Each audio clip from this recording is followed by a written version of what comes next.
We'll soon be crossing live to the MCG, but first let's have a look at the toss. Ian Chappell with the two captains, Graham Gooch and Imran Khan. Ryan, you've got the honour of tossing the coin. Yes. Graham Gooch, you're going to call apparently. Ball or the writing? Okay, all set to go? Okay, here we go. Okay, the ball. Who's won it, Imran? We'll bat. Is that because of a bit of a worry about rain? Partly. I mean, you can't take a chance. And the second reason is, you know, it's excellent batting conditions. You must be really pleased with the way the side has pulled together in the last few games. Very much so. You know, we really have been through the fire. We looked like being knocked out. And suddenly, you know, to have come back, it's given me the greatest pleasure and satisfaction. Yeah. I see you've got your tiger on again. You want them to play like cornered tigers? Yes, that's the motto recently, and they've done a great job. You know, they've played like tigers, especially the younger boys. You know, they haven't been overawed by any situation. And if they play like tigers, I don't mind if they win or lose today. All right. Your last World Cup, you've been a great cricketer and a great ornament to the game. Good luck. Thank you very much. Okay. Graham, like to have batted first? I'm not that fussed. It looks a great wicket, as Imran says. I think it'll stay the same all the way through, and I hope the weather doesn't obviously interfere with the match, because it'll be a great spectacle. We're delighted to be here in front of a full house at Melbourne. It's our object to reach the World Cup final. We obviously like to win it, but we hope it's a good game of cricket. All right. Did you have everybody fit for selection? Yes, we've left Robin Smith out, preferred Alan Lamb, who's experienced. We've left Gladstone Small and Philip Tufnell out as well. All right, I guess at 39 it's probably going to be your last cup as well. Well, I think so, yeah. I don't think I'll be able to make it back. You know, the legs won't carry me that far, so I'm really looking forward to today. All right, all the best, and hope you finish on a good note. Thanks, yeah. Rightio. Well, there we are.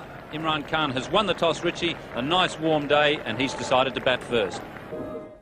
Well, Graham Gooch saying not too much fuss whether he batted first or whether he lost the toss or won the toss. Do you suspect that England might be better batting for a target than bowling for a target? Well, if it doesn't rain, if there's no interference from the weather, then obviously England would be better off knowing how to pace its innings.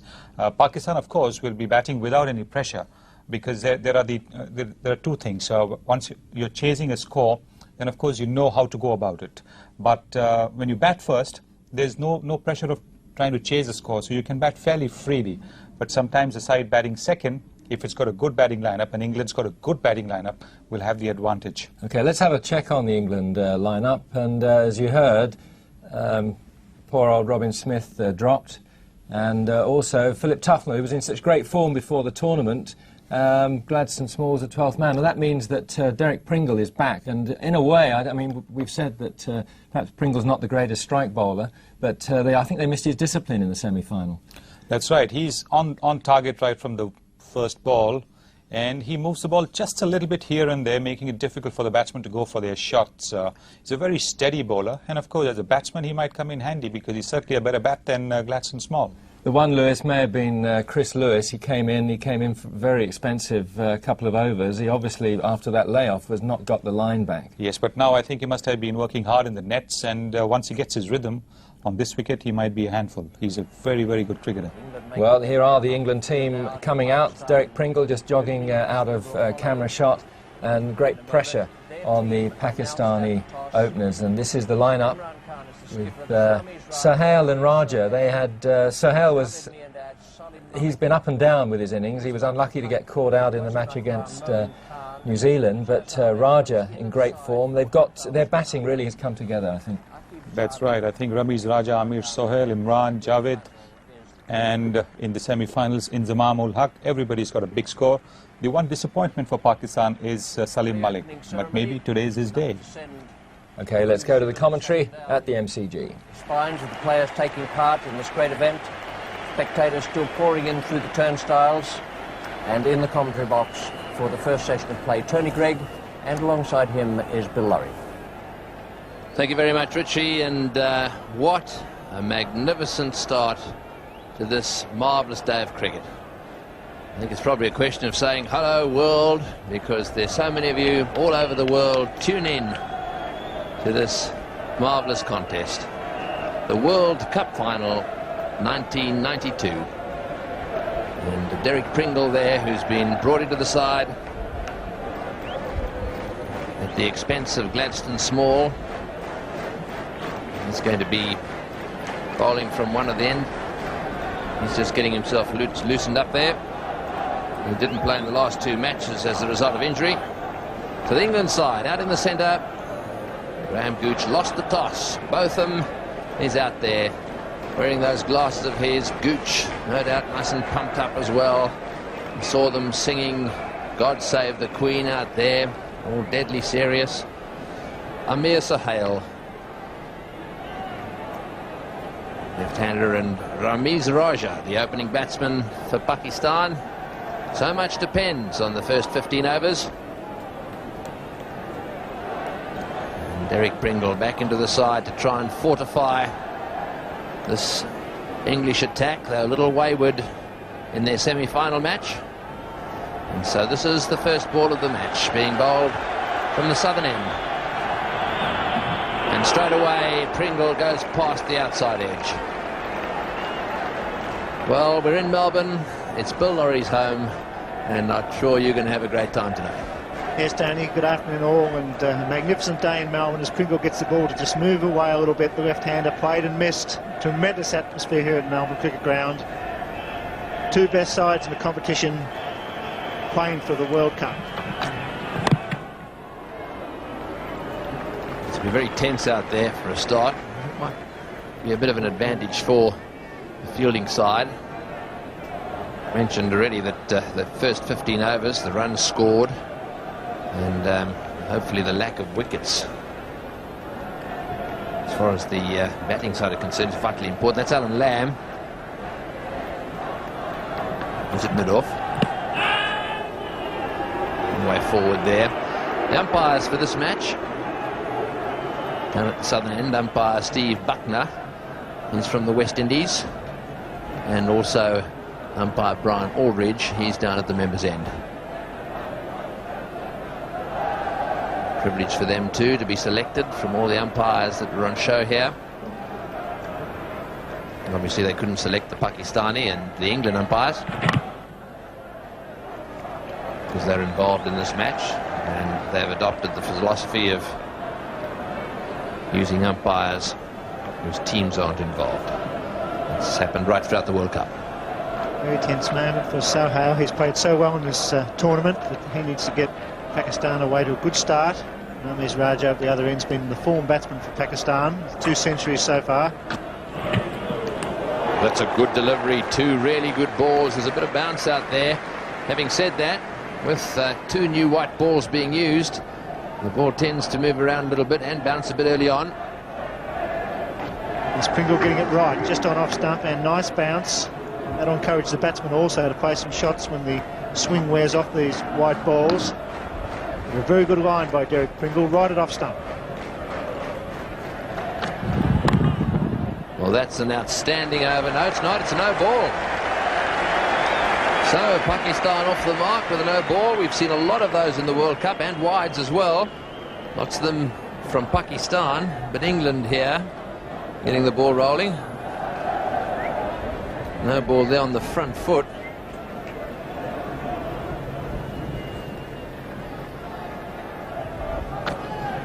And as a result of that no ball, he had to re-bowl the delivery instead of a maiden.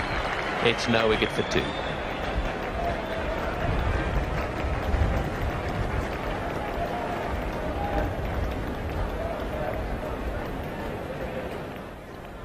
Very different in character from what we'd expect from the Pakistan opening, with Wasim Akram steaming in. Yes, Derek Pringle just trying to get his line right, and he was there, as I said, bang on target from the first ball, so it's a fairly good opening over for England.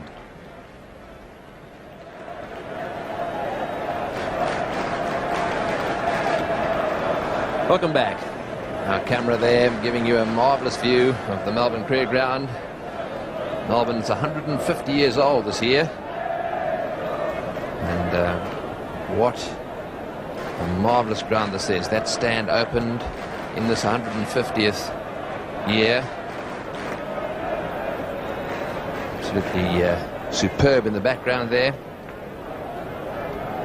The whole city is being encouraged to get behind all the celebrations that will take place during his 150th year in Melbourne, and it's going to be Chris Lewis.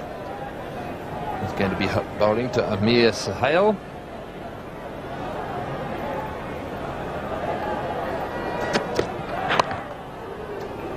It's nice placement and good running. Yes, this is the 5th World Cup final. The 4 before today, all won by the team batting first. And that's a pretty pertinent point, I should think. The 5th World Cup, all the previous World Cups have been won by the team batting first. The West Indies won the first 2, then India and Australia. And that victory in '87 by Australia, just 7 runs in it. What an exciting match that was. Well, I've got a sneaking feeling that things are going to change today. Well, I'm sure you're hoping that way, Tony, but it should be a very good match. Both teams in form at the right time. Chris Lewis has done a good job for England. Gooch has led the team superbly when fit. And so has Imran Khan for Pakistan. The man on strike for Pakistan is probably the key. Ramiz Raja has batted superbly and played some big innings for Pakistan in the top order in the first 15 overs. He's the in-form batsman.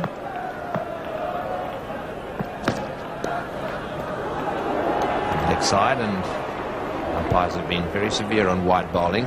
If he bowls another one down the leg side, this ball, I can tell you that umpire Aldridge will very definitely call it wide. Don't let the bowlers bowl 2 in a row, certainly not down the leg side. Pitch seems to have a bit of life in it. Quite a bit of bounce there, and still a little bit of movement off the seam with the ball new. Should encourage the batsman to play some shots.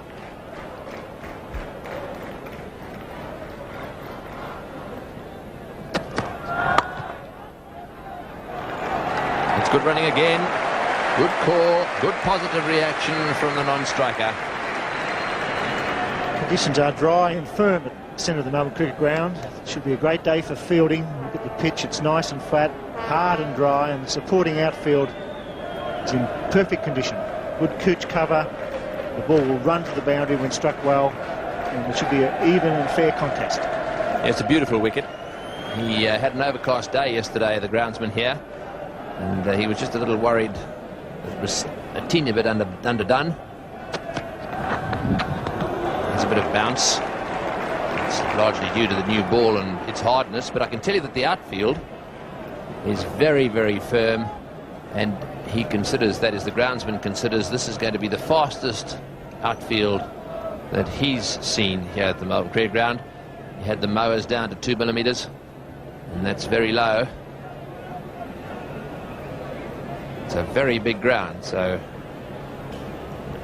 fast outfield is good news. This is the last ball of Lewis's over. Down the leg side, and that's the end of the over. 2 runs from it, no wicket for 4.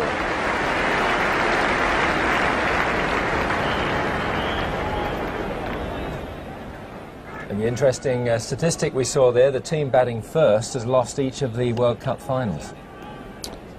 Yes, and the team that has won the toss has lost the games as well. So I don't know what... I think that's 1 each to Gooch and Imran Khan there. That's right.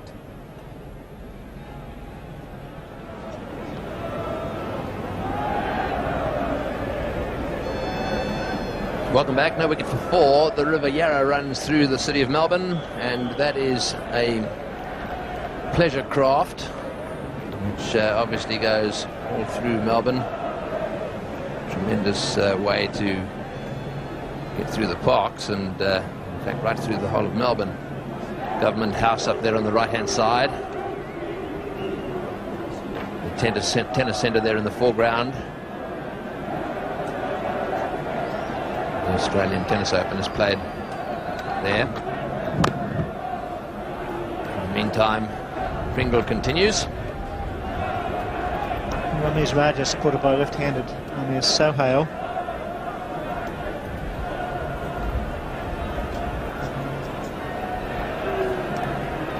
Sohail, 25 years of age, has had a very good tournament. He's a solid top-order batsman.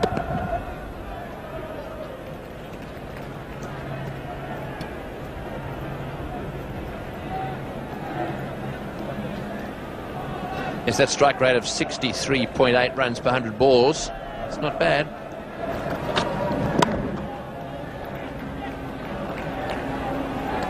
Ground not full yet. All seats were sold today. And Sohail will be playing in front of probably his biggest crowd in the World Cup match. It's had a good tournament. He's made 102 50s. He's been quite positive. And given Ramiz Raja the supporting needs, and the left and right-handed combination has worked very well for Pakistan.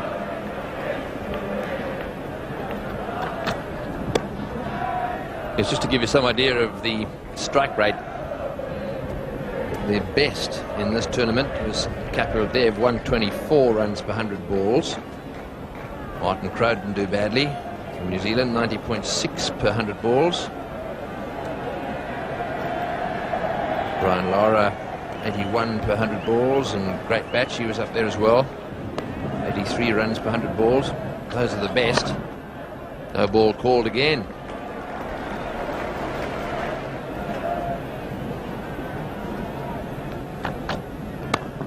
That's a great shot. Beautiful shot by Ramiz Raja. Have a look at that outfield go too. Into the fence at deep long on. Anything over pitched. And get it away through the gap. Going to be 4 here. What a lovely shot that was. It's the perfect start. We're just over pitching on the up, straight bat, straight drive on the onside of the pitch. Is always going to be 4, and a good positive start by Ramiz Raja. Very much an in-form batsman in a wonderful World Cup. One of the reasons why Pakistan is in the final.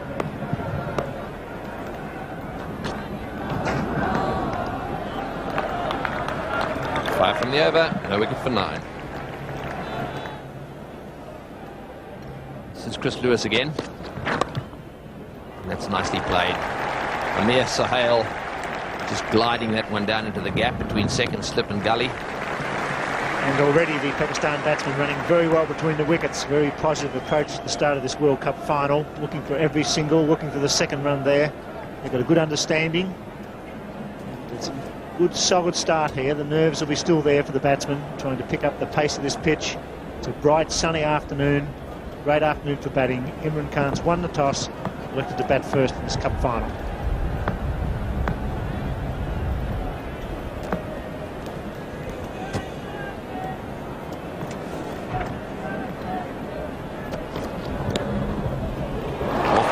Pad, I'd say he was playing at that too. It may go for 4-leg buys. It has. That's flicked the thigh pad and gone flying away fine. Stewart dived away to his left but couldn't get to it. That's good batting. If you're going to miss it, you've got to make sure you get some leg on it. It's just a problem here for Chris Lewis. He's lacked a little bit of control. He's quite sharp at just pushing it down the leg side. Attempted a leg line, struck the thigh pad, and it raced away. The outfield in superb condition. Conditions should be perfect for all types of players here. The fast bowlers, the fieldsmen, the batsman. The standard should be very high in this 92 World Cup final.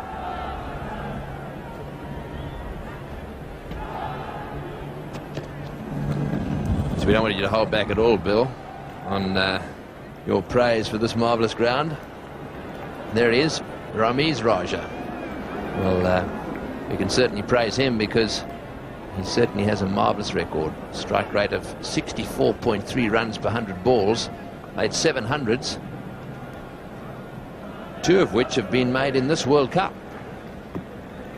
So he's very important to Pakistan. He's the 11th player to go past 4,000 runs in one-day internationals.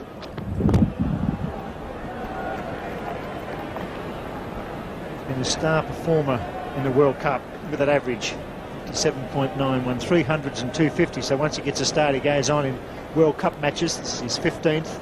A good strike rate of 62.9, and he looks to me to be picking up the line of the ball early, playing his shots with confidence. Looks like a man in form and with a mission for Pakistan. He certainly is vital. He's the right-hander. A left-hand, right-hand combination out there makes it a little bit difficult for the bowlers. This is Lewis. Oh, and it's short and out. He's hit it straight down the throat. No ball called. What? Oh, he nearly ran him out. My goodness. And again, it's all happening out there. Well, he didn't hear it. We nearly had it all over again. Umpire Buckner called no ball because in his opinion that ball would have passed the batsman's shoulder in his normal standing position, and as a result called no ball. So Ramiz Raja is not out, but he started to walk, and had the ball hit the stumps he would have been out, run out. Well, I think that's a courageous and good decision by umpire Bucknor. There it is. It certainly was a no ball. He wouldn't have been run out. We had that incident in the West Indies when Dean Jones went walkabout. Hicks, the fieldsman, is throwing, but he misses. It's dead ball because he can't be run out in that situation. It happened in the West Indies. It was an incorrect call. That was the right call by umpire Bucknor. This time he works it through mid-on. Good, intelligent stroke.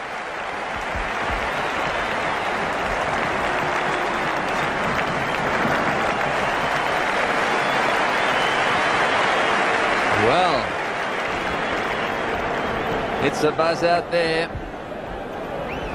Let's have a look at that dismissal again. The ball hit in the air, and look at him. He walks away, and he wasn't attempting a run. So that being the case, that throw, although I tell you what, he was like a startled rabbit when he heard his mate down the other end, Amir Sahaya, say, get back into your crease because it's a no ball. What a top decision by umpire Steve Bucknor from the West Indies. Courageous and correct call in the early overs of the World Cup.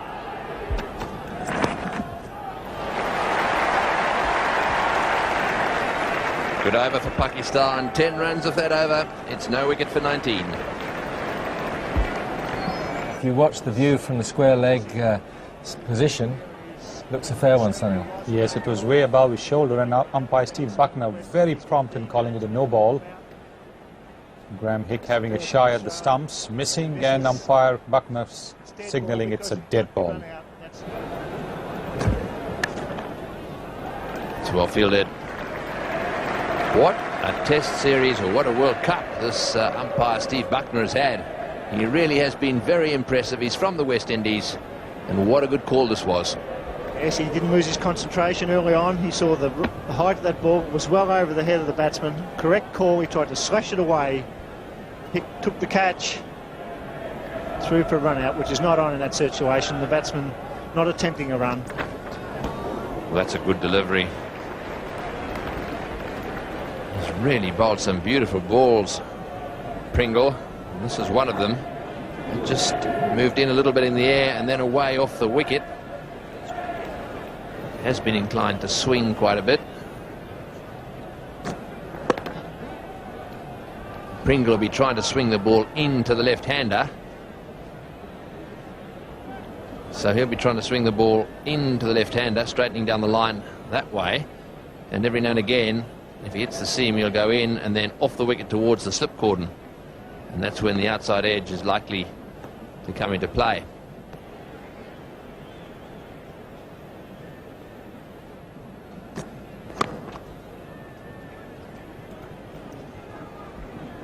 Derek Pringle plays for Essex in the county championship in England, and that's his economy rate. Not that suave, 71 runs per 100 balls. If you were a batsman, you'd be very happy with that. And so they like to have a nice low economy rate. Another no ball. Nervous start by England. Along a good line, but overstepping the popping crease, Derek Pringle. He's 33 years of age. He's the 11th World Cup match. Got a high average and a high strike rate, but he's bowled very well in this World Cup. He's been quite tidy. It's doing enough to trouble the left-hander in particular around about off stump. Yes, on that economy rate subject, the World Cup has produced some incredible bowling, and the most economical of all the bowlers in this World Cup so far has been Deepak Patel. His economy rate, 51 runs per 100 balls. Both of them are second with 53. Then Whitney and Reeve, McDermott, Larson, Ambrose, Pringle up there. Got him! Yes, he's got him! Pringle has struck. He's bowled beautifully so far. One half volley, but he's beaten out the outside edge on numerous occasions. So England have struck early. Amir Sohail was very nervous. He never really come to grips with the movement of Derek Pringle, and his line was perfect. He was probing just outside the line of the off stump.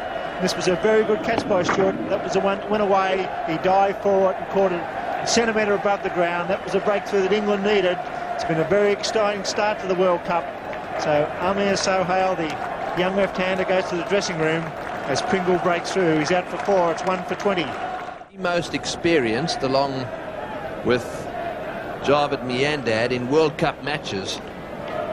28 matches played by Imran and Javed.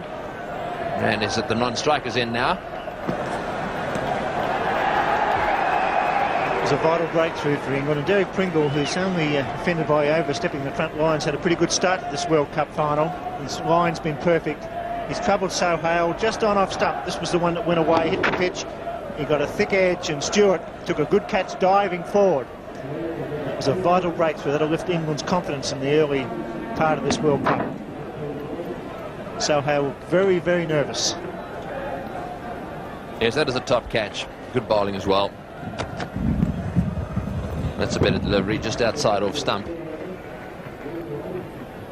Ramiz Raja down there, striding around, just a little bit tense. Imran down at the non-strikers end has only missed one match. He didn't play in the match against Zimbabwe at Hobart. In fact, he also missed the West Indies match at the MCG. And he really hasn't done that much with the bat. One has to look at him as an all-rounder, though. And more than that, he's the captain of the side, and a big impression on him. That was a good delivery. That one nipped back. I'm rather surprised. Ramiz Raja, watch this ball. Bounced as well. He played it pretty well. He was getting behind the line. He was probably looking to work initially away on the offside, and then found it was coming back, and he had to jump and get a bit of bat there. His two slips very close. Both of them at second slip, and Reeve at first slip, supporting Stewart. Very close by Australian standards together. Not a big gap between first and second slip, or the wicketkeeper. Ball off the edge and onto the pad, hence no appeal. He's just looking at the slips cordon there. They've decided that 2 slips is the order of the day. They've got the keeper there, then there's 2 slips for the outside edge, as well as the wicketkeeper, of course, and they're staggered. Notice both of them way in front of the wicketkeeper. That's the other section of the offside, and there, and behind square, and one here as well. So very well covered, that offside field. Encouragement given to Lewis by his captain to bowl just outside off stump. We've also got a third man on the onside. If he bowls straight, there are lots of gaps, and we've already seen Ramiz Raja hit the ball straight through the gap at mid-on. We've seen him hit the ball through that area for 4 from the other end. But that area is covered mid-wicket, just behind square, and the fine leg also very important. He's got a lot of area to cover down there. And this is a very fast outfield, so anything that goes fine, you'd almost say goodnight to. Lewis again. Nice and straight there by Raja. A maiden over. Good one from Lewis, 1 for 20.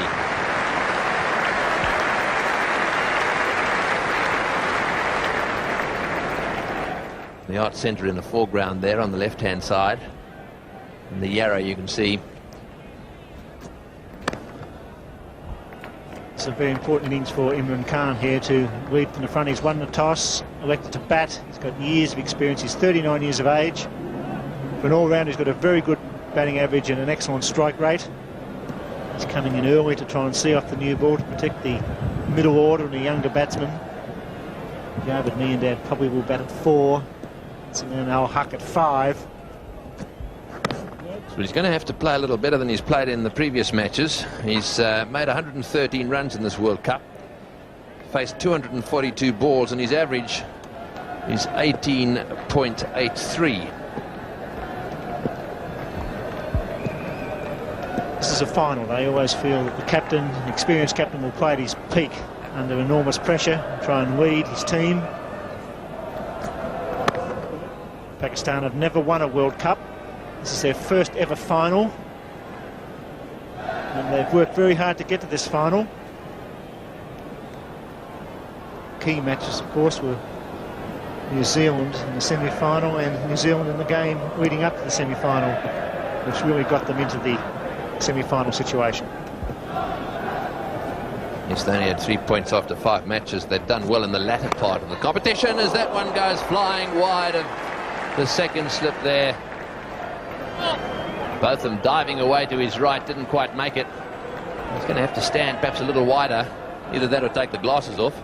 Well, they are very, very close together, first and second slip, but that was well wide of both of them. It's an educated edge by Imran Khan. He gets away from the strike, and Pringle doing a great job for England. He's not an express bowler, but his line is right. It was right to Sohail, and now he's getting it right to the right-hander as well, not going down the leg side. Ramesh Raja on strike, and one slip goes out now, so Gooch just a bit concerned. He's been the man into short mid-wicket.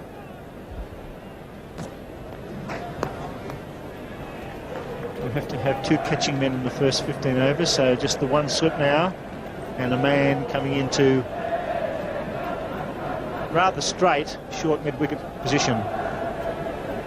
Catching is the second of the catches, and the other one is a slip. So just some concern for Gooch. There's not enough movement to get the outside edge on this very good batting pitch. Yes, they'll be aware that they were bowled out for 74 by England in that abandoned match in Adelaide. However, it's 1 for 21 here after 7.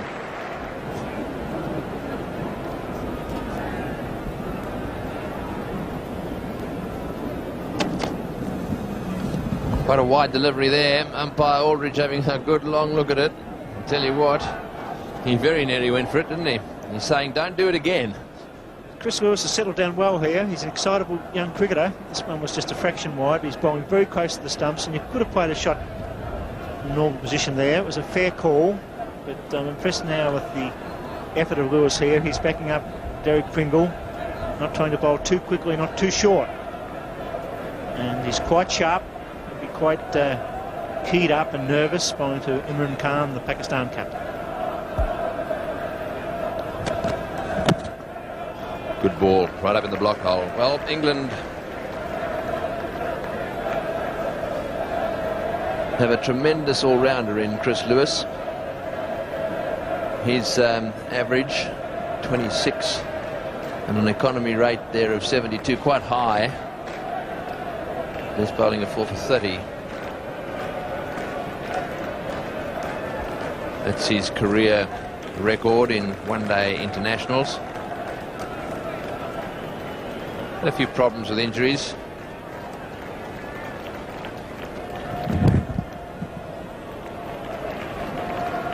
Very important member of the side because he gives them batting depth. And he's quick as well. That's his World Cup record. Just the 9 matches and a better economy rate there. And a good average. It's a brilliant field. I think he sets the standard in the field for England. Fine, although he's only 24 here, with a great player if he remains fit. But natural ability, he's an attacking cricketer. Superb athlete. He's a tremendous all-rounder. Yes, well, he's going to call that wide. Fair enough. He's given him a warning. He bowled one that was quite wide and said, don't do it again. And he's done it again. And I must say, that's fair enough. Umpire Brian Aldridge from New Zealand, officiating at the members' end, just said that was a bit wide. Umpire Aldridge and Bucknell have had great World Cups. They're in-form umpires. They're confident. They're very clear with their decisions. The umpiring standard in the semi-finals and finals has been excellent. Well, Imran Khan won the toss, and he told Graham Gooch that he'd be batting first. So Gooch is in the field with his England team. And that's how England got to the final. The abandoned match against Pakistan, the one I was referring to, is when they bowled Pakistan out for 71. 74, was it, on that real seamer's paradise in Adelaide. After that, it rained and the match was abandoned. And they certainly fell away at the end of the preliminary matches. They lost their last 2 matches, and that probably was largely due to the fact that they also had a lot of injury problems. It's not detracting in any way from New Zealand's performance. They've been one of the outstanding sides in this World Cup, played superbly. However, they're not here. Pakistan beat them. England beat South Africa.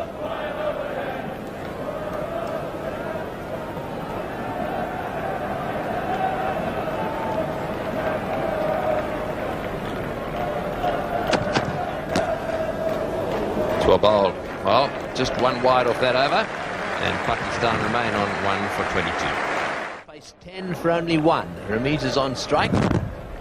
1 down the leg side, so it's called wide. So umpire Buckner adding 1 to the Pakistan total. They move on to 23. Tremendous crowd turned up today. Members in particular had to get here early because they didn't have reserved seats. All the seats in the Great Southern Stand were bought in advance, and so that stand now filling up very quickly. To take over the commentary, it's going to be Richie Benaud and David Goward. Thanks, Tony. Good afternoon, everyone. Another no ball called by Steve Buckner. So Derek Pringle wide, then called for overstepping the line. Afternoon, David. Good afternoon, Richie. Good afternoon, all. And England have started very well here this afternoon. Just the odd little problems with wides and no balls. But apart from that, they've bowled very tightly. 1 wicket to fall so far, that of Amir Sohail.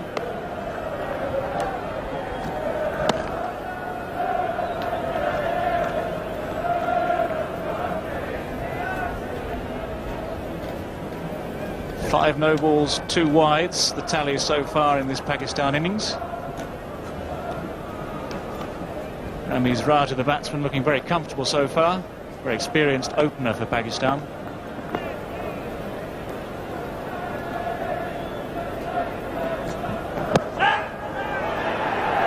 Yes, looked as though it had to be desperately close. Steve Buckner took his time, but Ramiz Raja, if he has a fault, it's that he goes across the crease in playing defensively and occasionally tries to push across through mid-on, and he has gone the 2nd wicket to fall in this Pakistan innings. Derek Pringle will be very happy that this wasn't a no ball as well. Dead on target. Ball aimed right at middle stump there. Steve Buckner agrees with Derek Pringle's appeal. Pakistan are now 2 for 24.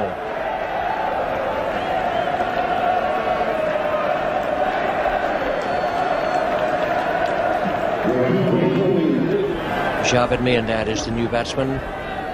Wonderful player, great experience, and already he's having a chat. It may be to his batting partner, it might be to the umpires if he can reach them, or it may be to Ian Botham in the background with the sunglasses. But Javed it is, and this is why he's there. Derek Pringle dead on line. Ramiz moves across in front of those stumps. The ball hitting him on or around the roll of the pad. Perhaps the only doubt about the height of the ball, but Steve Buckner deciding the ball was on target, and it's the second wicket for Derek Pringle. Umpires in this match: Steve Buckner from West Indies, Brian Aldridge from New Zealand.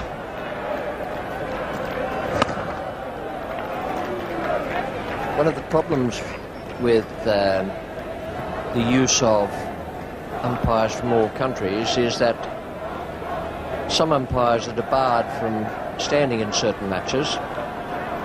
For example, in the preliminary games, umpires from the country of a player concerned, country concerned in the game, wouldn't actually stand.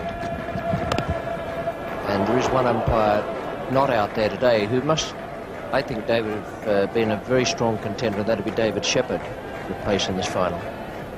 Yes, David Shepherd, one of England's best umpires. It's the reason he's here in Australia for the World Cup.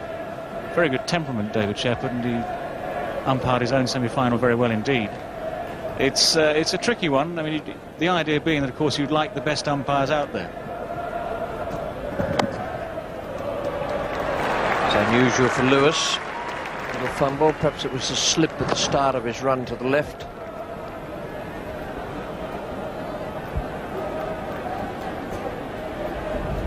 Chris Lewis has been one of the stars of the tournament in the field.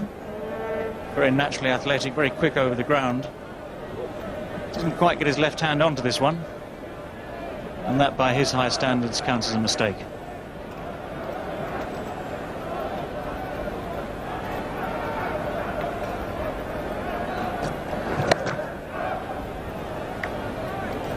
End of the over, and it's 2 for 25. 2 for 25. Imran has won, Javed has won. Imran's faced 11 balls so far. Mir Sohail out for 4. Ramiz Raja for 8. 2 for 25 in 9 overs completed.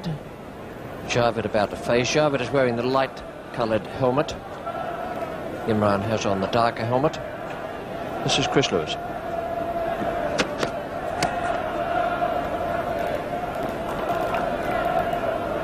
No ball called by umpire Aldridge.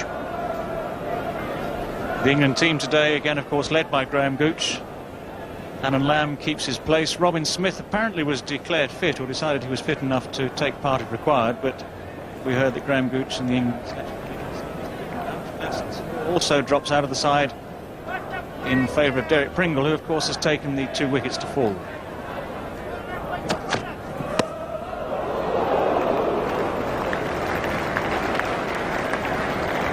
Looked as though either it came off very slowly from the pitch, or it was Lewis's slower ball. His arm action seemed to be fast enough. I think it was just a little extra bounce, in fact, that undid Javed Miandad on this occasion. There is a bit more bounce in this pitch than we've seen in many of the wickets that have been used in this World Cup tournament. And you see Javed there just looking a little bit askance at the bounce of that ball.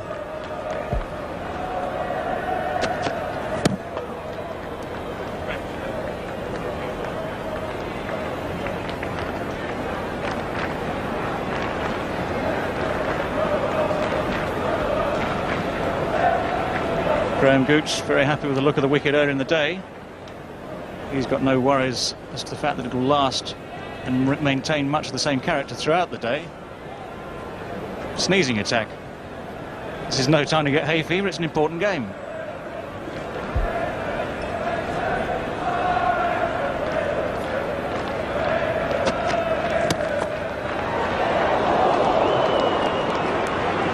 Mid-on didn't pick it up all that quickly.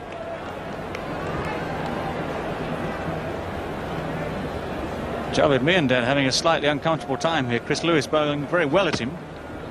Completely mistimes this shot and lobs it towards mid-on. Flew to Freitas not quite in quickly enough to make a catch out of it. Just lost in the background. Big crowd here today, but that is only a small section that would be behind the ball as it went towards de Freitas. And that is the slower ball. Actually bowls a very good slow ball, Chris Lewis. Very deceptive. This one, Joe, has actually played this a lot better than the previous 2 deliveries. Right into the mind of the bowler now. He's had him playing a little bit too soon at the last 3 deliveries. Got the last one right. Will this be the rip snorter delivered about 2 or 3 yards faster?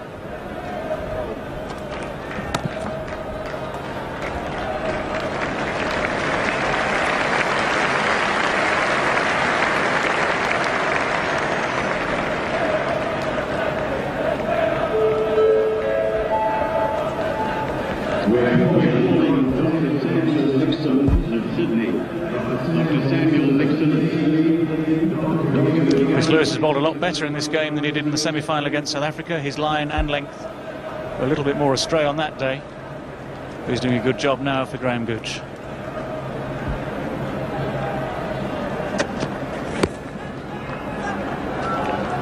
It's a half shout from Lewis trying to keep the batsman there from the single. It's 2 for 26 after 10.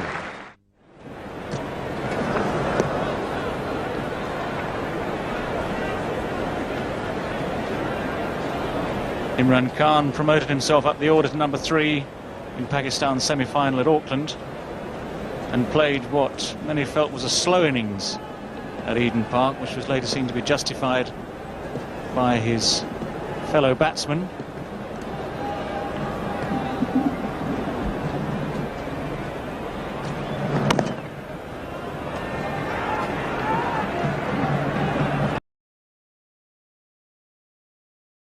game. Javed Miandad saw Pakistan through to the end. He was not out at the end of their semi-final. He's been around a long, long time, 194 matches worth. Plenty of runs, a good average. Not a bad strike rate either.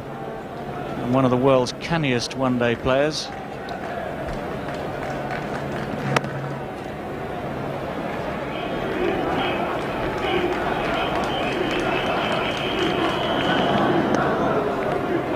The interesting thing about Javed's record in World Cup is that although he's not a great hitter of the ball, he's not a fling the bat and smash it down the ground, his strike rate is still 75 runs per 100 balls faced. That's the overall effort from him in the World Cups of 75, 79, 83, then the one in India and Pakistan, and this one here in Australasia.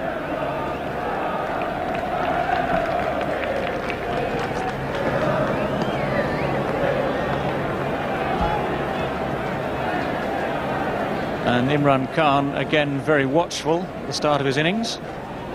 Mind you, he's needed to be. Derek Pringle's maintained a good line and length. Chris Lewis has been very aggressive, very sharp at the other end. So England at the moment calling the shots, in control of the early phase of this game.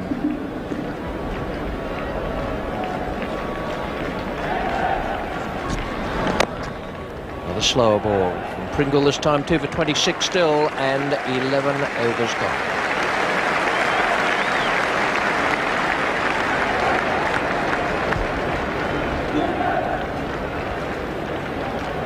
Sunil, I think England must be very happy that Derek Pringle has got his fitness back.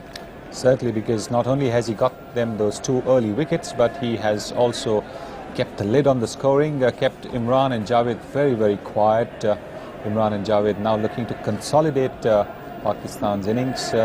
2 for 26 and 11. A very good start for England. 2 for 26, 11 overs gone. Ramesh Sohail out for 4, Ramesh Raja for 8. Imran and Javed each still on 1. Now the scoring rate has gone down from 4.75 to 4 to 3.33, now to 2.36.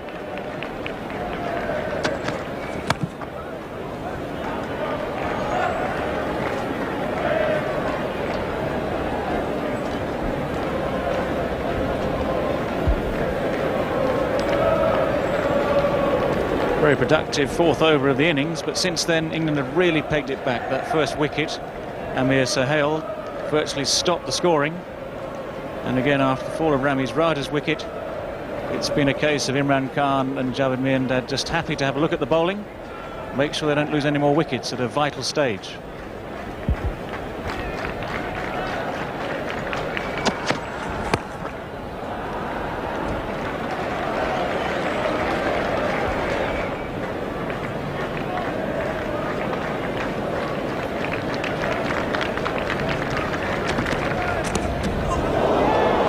I'm not sure he got away with that.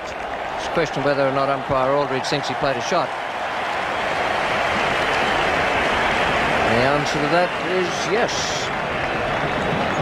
Well, that's what umpire Aldridge thinks. Chris Lewis completely deceived Javed Miandad. A little bit of extra pace and angled in towards the leg stump. Javed Miandad gets his right leg right out of position. In fact, he's in no position to play a shot at the ball by the time he's finished. It's almost an involuntary stab with the bat. I suppose you could just say that he's tried to compensate, tried to get the bat across before it's too late. But it's hardly what you'd call an orthodox shot.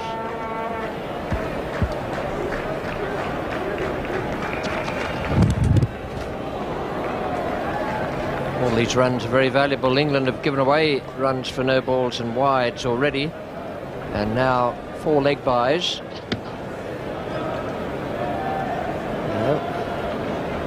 Umpire was on the spot, made the adjudication, and the total has gone up by 4. And the other point, this outfield is very quick here at the MCG today. Anything that hits the gaps, that runs away like that, will get to the boundary very, very quickly indeed.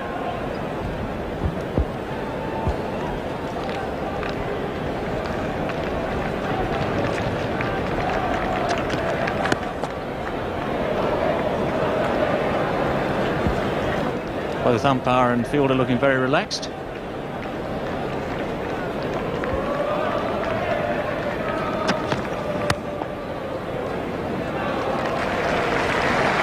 2 for 30 and 12. And the Melbourne Cricket Ground not far away. The city is very close to the ground here.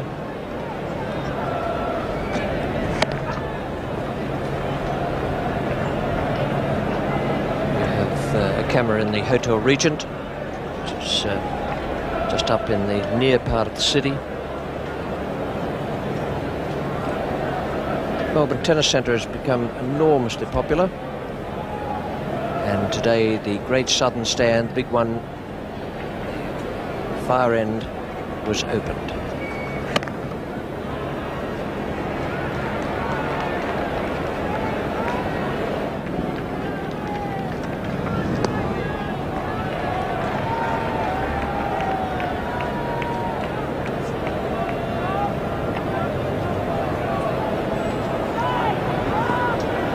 That run rate shows just how much England are in control of these early overs. Of course, in this phase of the game, if possible, the early batsmen would look to be getting on with it, try and take advantage of the fielders being up, the fielders being there in catching positions, only if it's possible.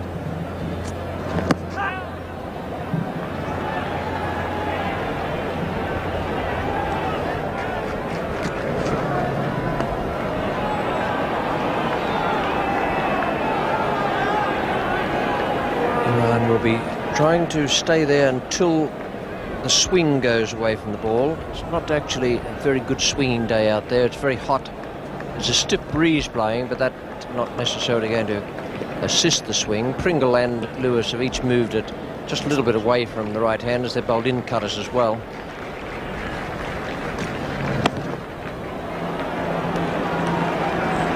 It's 2 for 30 or 13.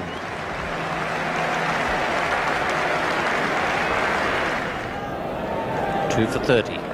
13 overs gone. Imran won. Javed has strike. He also has won. He's faced 16 balls compared with Imran's 23, and Botham comes on at the members' end. Ian Botham, a man once again in the news.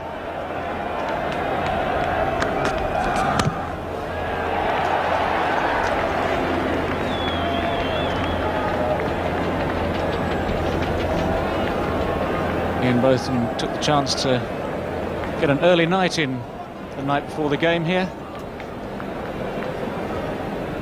Left the official pre-match dinner slightly earlier than anticipated, obviously to save his strength for this contest this afternoon.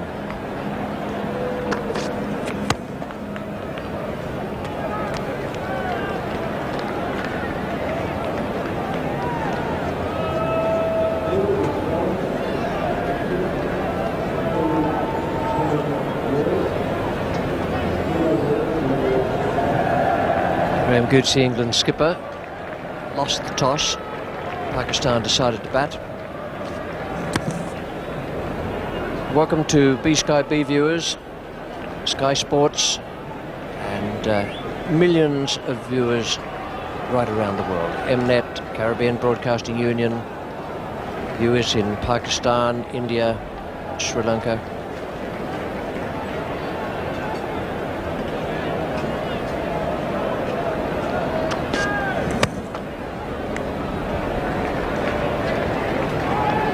There'll be a lot of viewers in England congregating all around the country in various different venues. Not every home has a Sky dish. They'll be dotted in pubs and clubs all around London, all around the country.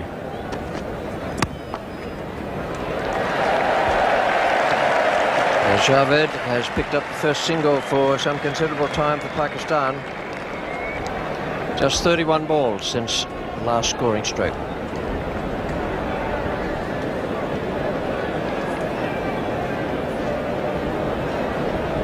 Even Javed Miandad appreciates it's not quite the rate he'd like to be scoring at.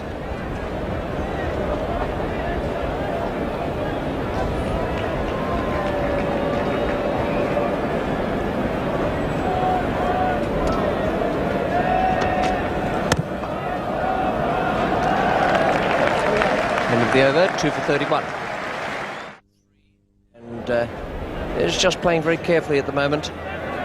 Many overs to go, and a very important game. Derek Pringle is about to bowl to Javed. Clive Rice is in the commentary box, and with him is Tony Cozier.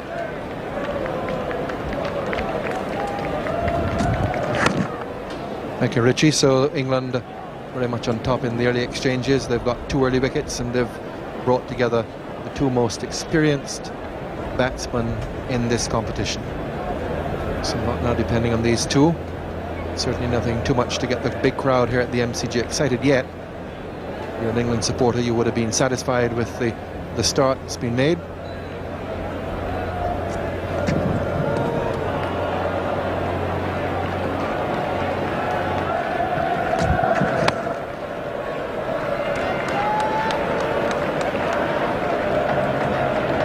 England have got off to a start I'm sure they're delighted with. Pringle has kept it really tight. He was injured in the game against South Africa, and he's come back now and taken the 2 wickets that England have been so keen to get.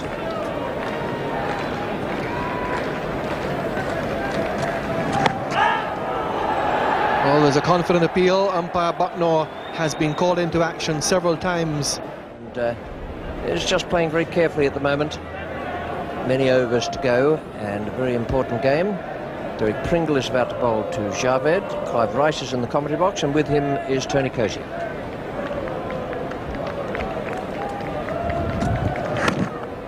Thank you, Richie. So England very much on top in the early exchanges. They've got 2 early wickets, and they've brought together the 2 most experienced batsmen in this competition. So not now depending on these 2. Certainly nothing too much to get the big crowd here at the MCG excited yet. If you're an England supporter, you would have been satisfied with the start that's been made.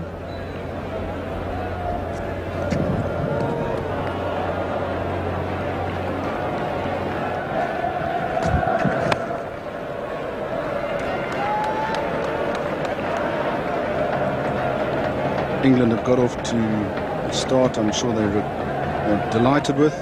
Pringle has kept it really tight. He was injured in the game against South Africa, and he's come back now and taken the 2 wickets that England have been so keen to get.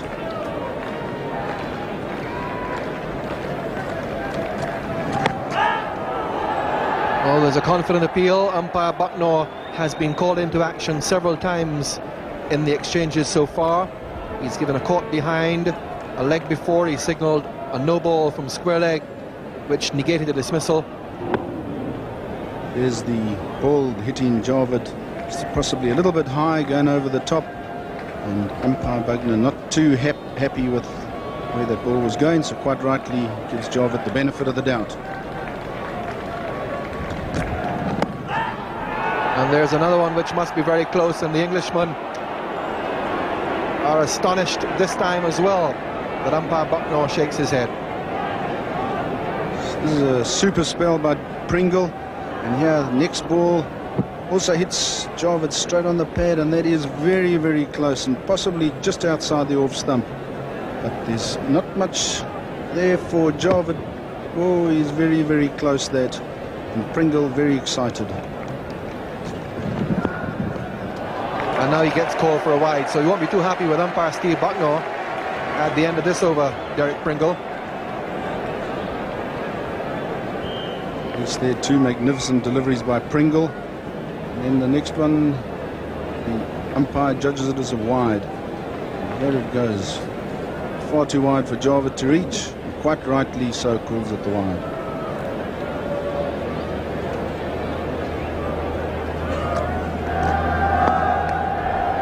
So he finally gets through a very exasperating over for Pringle. 2 for 32, and 15 overs have gone.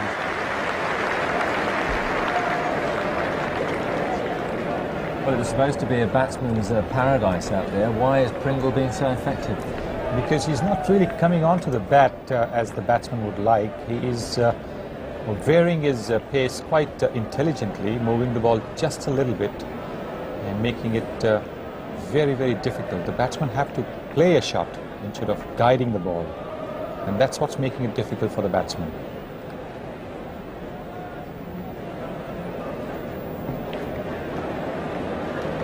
Lovely day for the final of the World Cup here in Melbourne. MCG, perhaps not yet quite as full as we had been led to expect it would have been. But the Great Southern Stand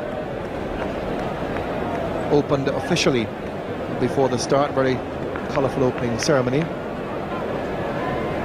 And the crowd at 3 p.m. was 65,286.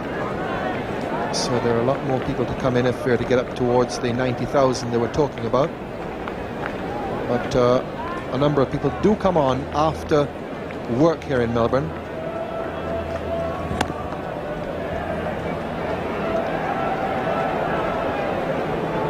And they'll be just waiting to see exactly what kind of target Pakistan set England. Yes, I think the late comers will probably also be having a look to see what sort of congestion there is outside the ground to give them an opportunity of getting in.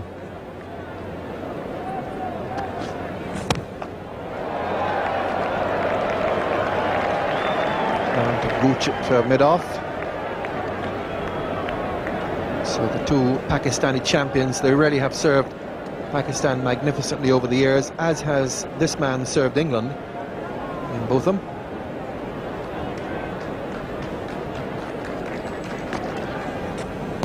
That'll be signalled wide. Too far down the leg side. Umpire Brian Aldridge from New Zealand. So England just straying somewhat, and having been called now for 7 wides. 36-year-old Ian Botham. He's 111th one-day international.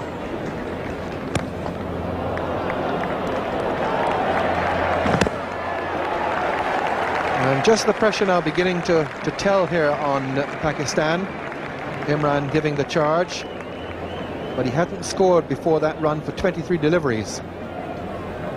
Imran Khan there, a little bit desperate, getting on down the wicket to see if he can't change the length that Ian Botham's bowling at, and he's now starting to just play a few shots and get a bit more positive.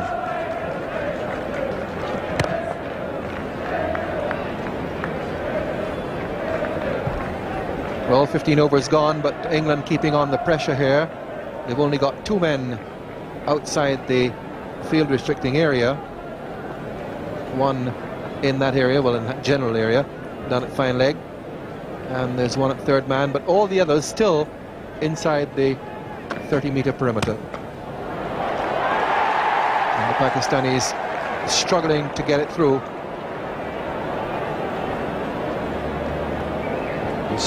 Javed Miandad here also needs to try and accelerate the rate.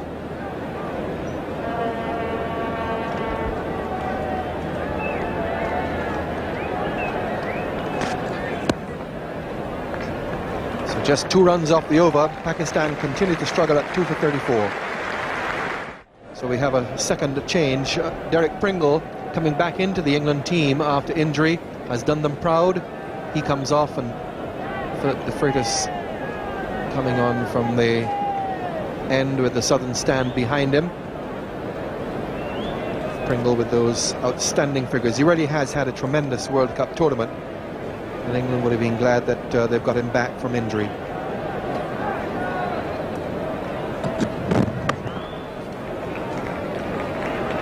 Philip de Freitas now having taken over from Pringle. He was a decisive in the contest against South Africa, and there you see his World Cup figures. He's got 11 wickets, but they against South Africa 1 for 41, Zimbabwe 1 for 14. He's been very, very tight and bowled very accurately for England in this World Cup.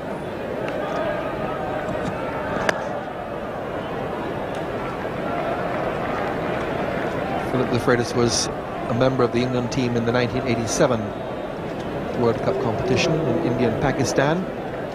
Played on the losing side in the final on that occasion when Australia beat England at Eden Gardens in Calcutta.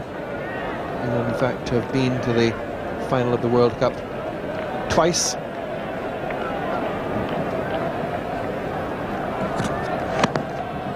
Pakistan have never got this far.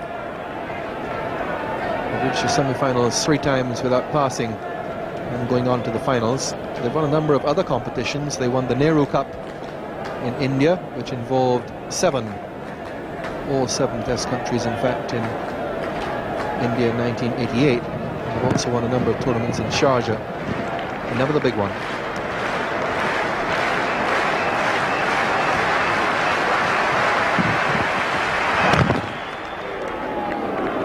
It's not only been exasperating for the Pakistan batsmen, they just can't break free here, but also for the crowd.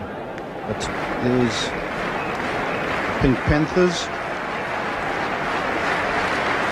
and they're encouraging Pakistan to get on with it.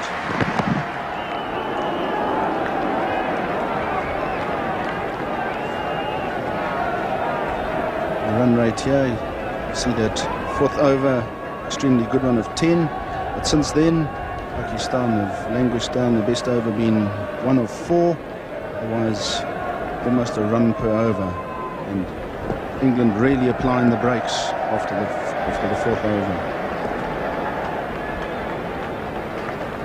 The Freightos to keep that up. Well, he fished at the outswinger. A fine over from De Freitas. The pressure is kept on by England. 2 for 34.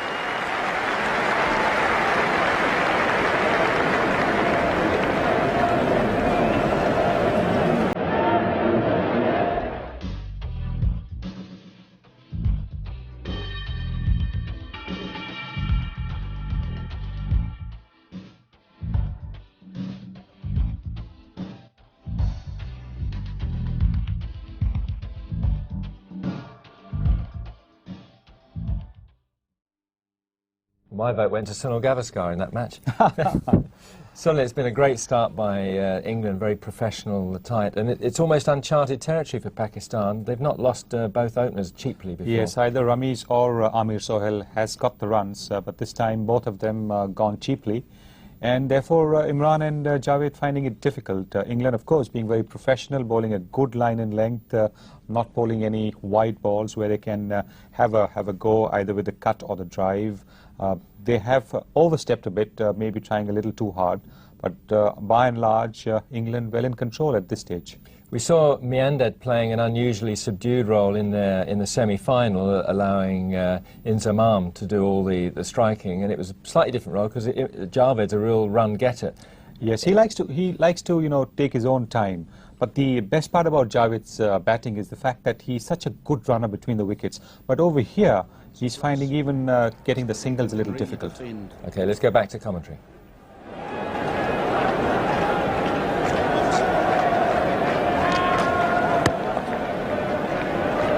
But Botham has now decided that he'll drop the men out square, both on the offside and on the onside. So there's the man out on the sweeper position, the deep cover. Fine leg, and then there's one out at deep mid-wicket. Javed will look for 2 here. He'll get them. Pringle, not the fastest of the England fielders, coming in from long leg, and he's also had a longish spell in this heat, Derek Pringle. So he rather laboured in to pick it up. Now that England are defending a bit more and having the extra man out, just a few more gaps for the Pakistan batsmen to score the singles.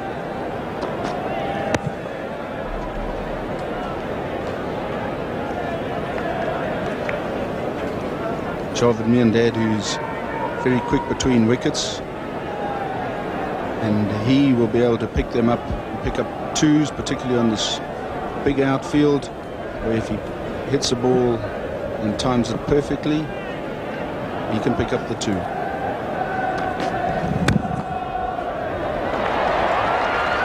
Well, there's a little bit of fumbling in the field, which offers some relief to the Pakistanis. Dermot Reeve just letting that one through. It's Javed attempting to drive it through the cover field there. Reeve just doesn't manage to quite get hold of it. Javed gets through for the single.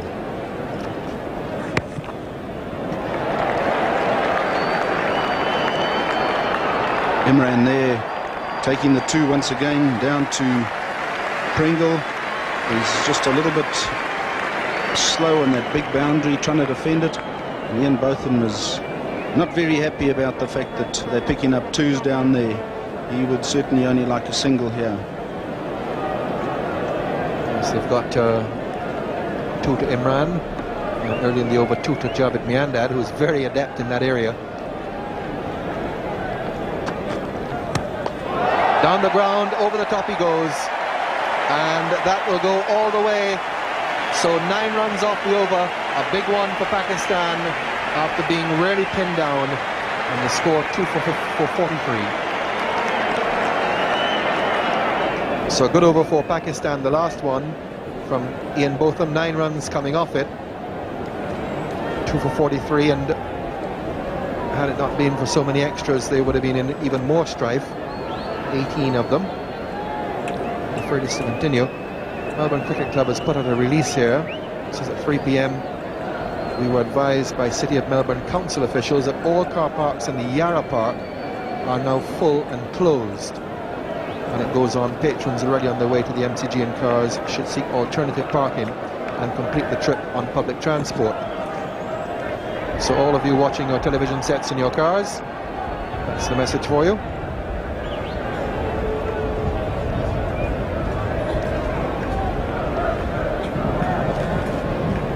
Back to this coverage going live all through Australia on the 9 network and all over the world on the various networks which have joined us.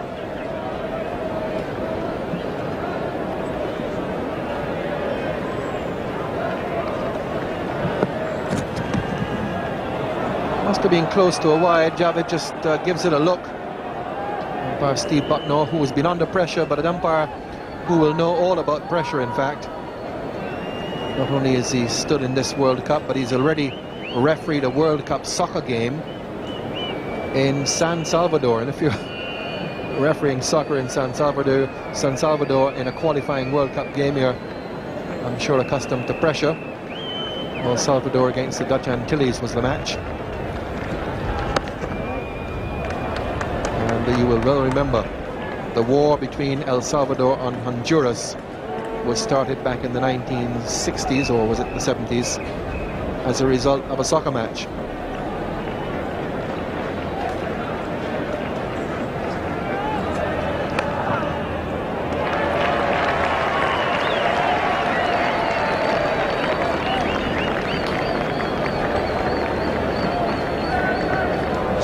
There you've got Philip de Freitas, age 26, and his economy rate of 64.5 per 100 balls. He's very economical, and you see 82 wickets that he's taken in the 73 matches he's played.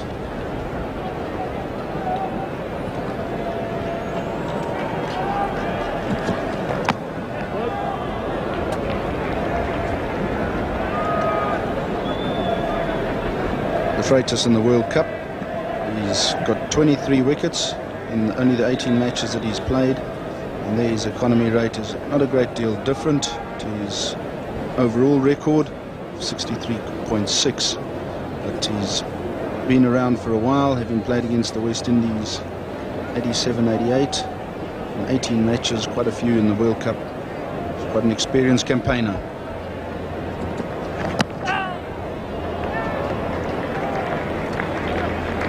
End of the over, 2 for 44.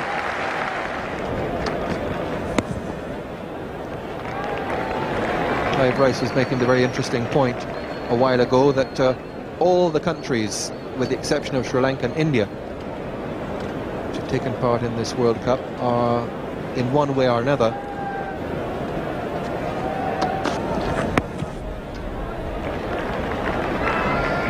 conceding runs in that area just behind square. 9 runs taken off him in the last over.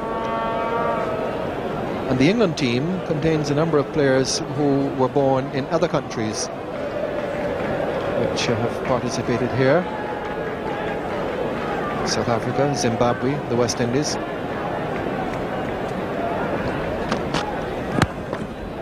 Oh, that's a fine shot.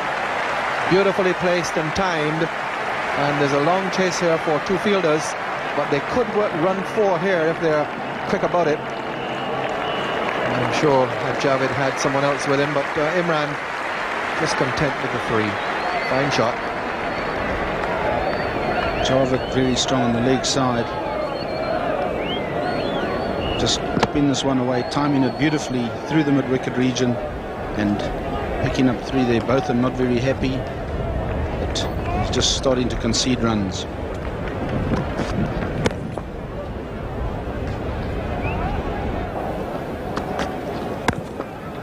He got a duck against his native country in the World Cup competition. Zimbabwe winning that match in the qualifying round. Alan Lamb, born in South Africa, but having lived a long time in England, in fact, he's capped in England in Test and One-Day Internationals.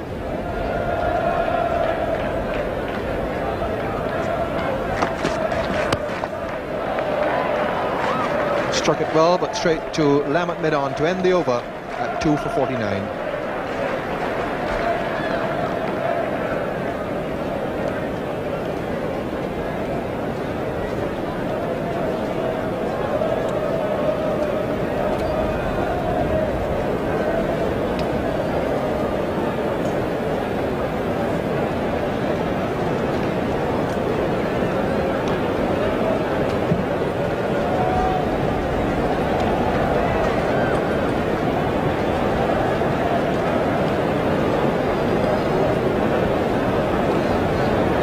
So 2 for 49 off 20 overs, and Pakistan having lost the openers early.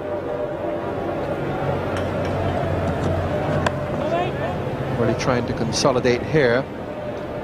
A lot of discussion as to whether Imran should have batted 3, and should have batted 3 in the way he did against New Zealand in the semi-final. Yes, you wonder, Tony, with Imran's tactics here. Both Imran and Javed score runs or bat in a similar sort of fashion where they don't really accelerate quite as Inziman and Salim Malik and Wasim Akram, whether he might not have just split himself and Javed up and maybe got someone in there who could really accelerate this run rate, which is pretty slow at present.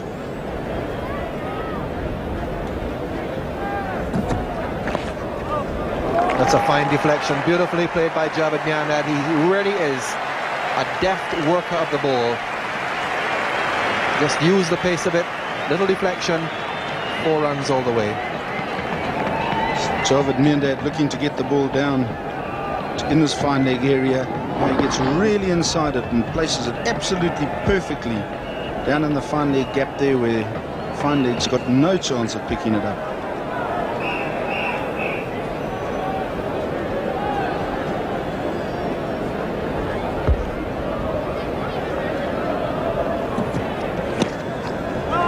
Just past the diving short. It's very fine, but there will be a stop on the boundary down there by Illingworth. It just have come off the thigh pad. It did, in fact. Umpire Bucknor making the signal, so more extras.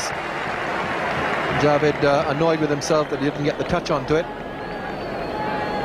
It's Javed Miandad really working this area down to fine leg, getting right outside it, and he's really just trying to get it down there as fine as possible. Illingworth getting a boot on it. It's in the air, there's a top edge, and a possible catch, and beautifully held, but dropped. Well, he seemed to have got hold of it. Went off the top edge, a difficult swirling catch for Graham Gooch, and he seemed to have got his hands to it and held on, but then it popped out once he hit the ground. He's going to flick the ball on the leg side. Gooch setting off after it, going as fast as he can. Dives, thought he had it, and oh, just bobbled out of his fingers right at the end. Then he's going for it again. He never really had it. He never really had it, but that is a very difficult catch.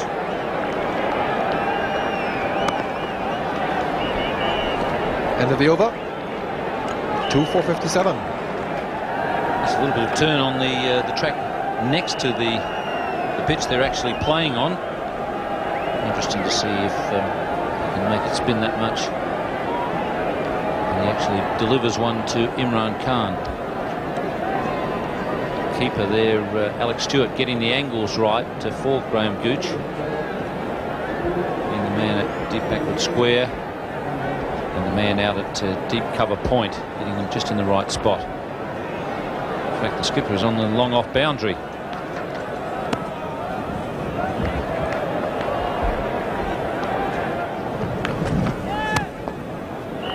Imran has shown that he's looking to pick up the run rate, and this might be just the appropriate moment to do it. Master manipulator in the white helmet out there, Javed. He'll just push and wheedle his way around there, just guiding the ball out of the reach of the infielders. All the time looking for two.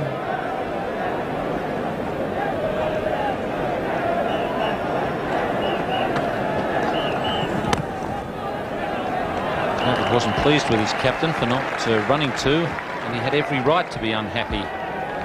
Imran had his gloves off when he was running. I don't know if he was running slowly because of that. It certainly should have been two for Javed's previous shot.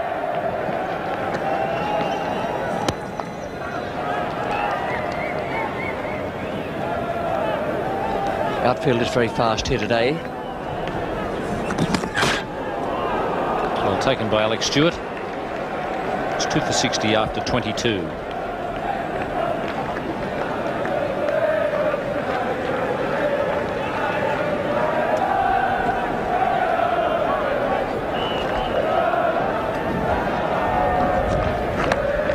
Very unpredictable side, Pakistan. I think that's probably what makes them so fascinating to watch, Richie. You never quite know what you're going to get.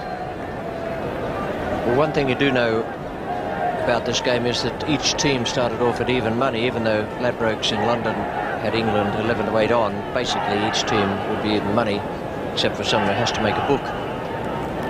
And England, certainly predictable, solid and professional. Pakistan could do anything. They could be absolutely brilliant, or there could be problem areas here and there. They have two men in at the moment, Javed and Imran. Back home in Pakistan, everyone watching this telecast will be comfortable with the fact that those two men are in the centre of the mat.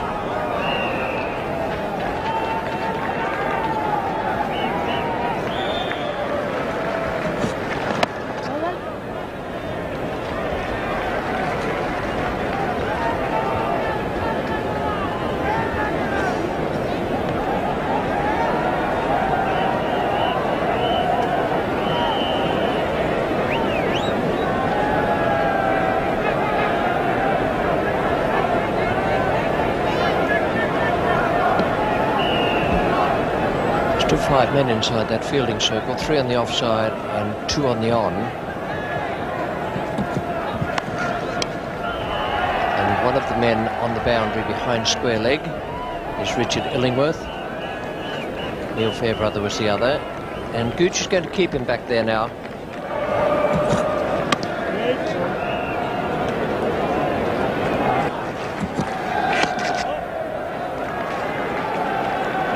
To Fairbrother's the fielder, and a good pitch of fielding, but a poor throw. It's 2 for 63 and 23.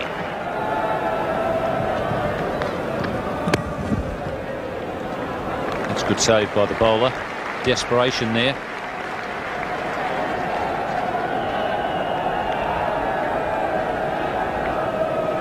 Imran has picked out this gap. Pushed the ball there in the last over. Just a little gentle push needed to get between the bowler and the fielder at extra cover. Well fielded. Imran was beaten in the flight, still managed to get the bat on it, and a great piece of fielding. Actually gave the bowler the charge. Appeared to slip as he hit the shot.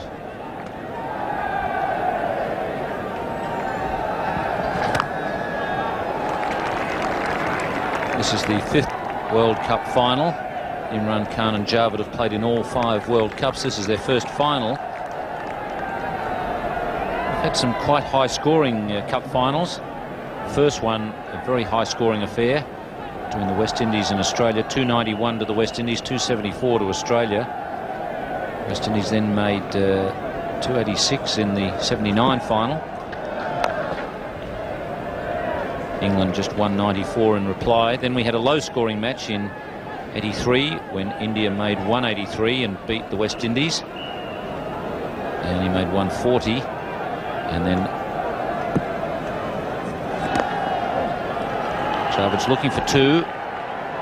Imran doesn't want it. And then we had a high-scoring affair in Calcutta. Australia scoring 253 and England in reply falling just 7 runs short, making 246. Bear in mind that the first 3 finals played in England were 60-over matches. The one in India was a 50-over match. It's 2 for 65.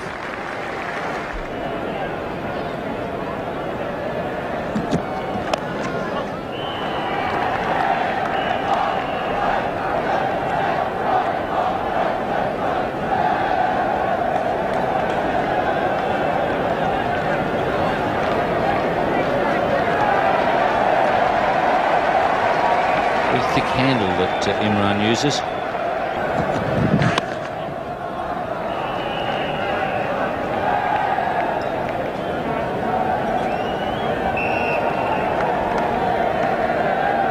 Very warm day in Melbourne for the Cup final.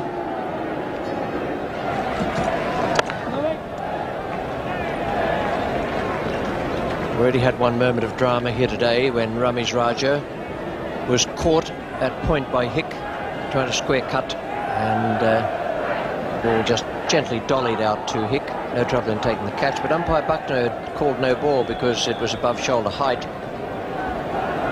And then 2 of the England players tried to run out Ramiz Raja, which is impossible once he's not attempting to run.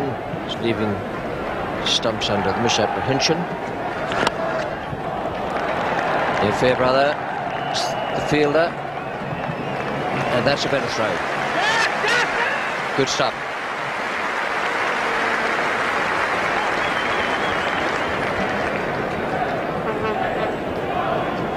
It was good work to restrict them to a single there because it was on Neil Fairbrother's right hand. I thought they might take the chance and go for a second.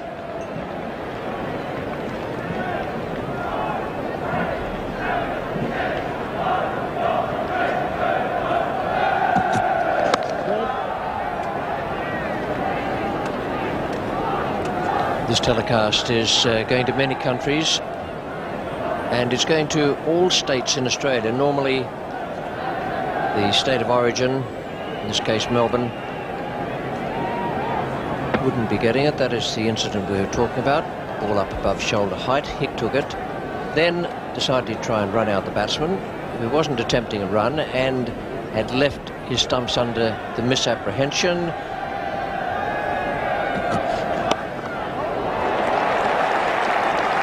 Fairbrother again. They got a comfortable 2 this time, and on that replay we just showed you, Steve Buckner also doing a very good job as umpire because he was calling the dead ball. 2 for 70.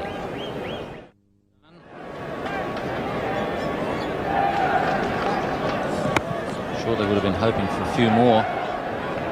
It's a very good piece of work there by Steve Bucknor of Jamaica, with that no ball from Chris Lewis, and Ramiz Raja was caught in the gully. It was a good call for the no ball. First up, a good early call.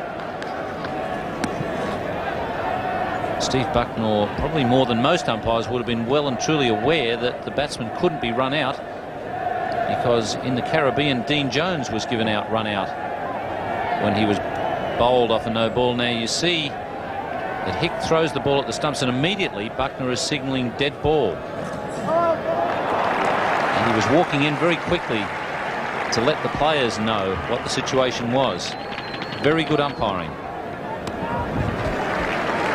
And it will have rung a bell with Dean Jones, because this telecast is being shown in Melbourne, where Dean lives. He'll have gone through every moment of it. His mind will have flashed back to Georgetown, where Steve Buckner wasn't standing on that day. Phil de Freitas.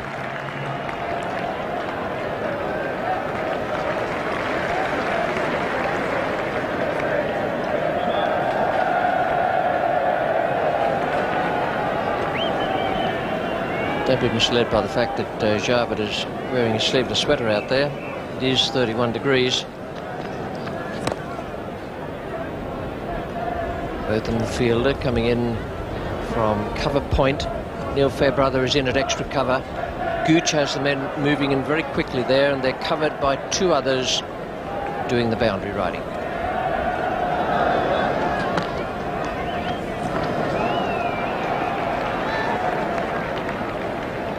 It's 2 for 74 after 26 overs.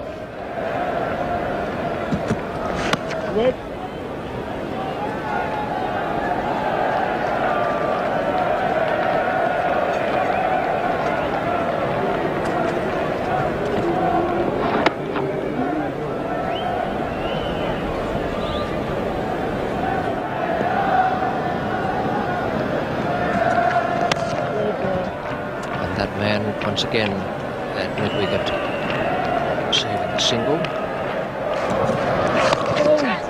Phil de Freitas, no. Had a bit of good fortune, particularly Imran. He was dropped by Graham Gooch and almost holed out there to the bowler.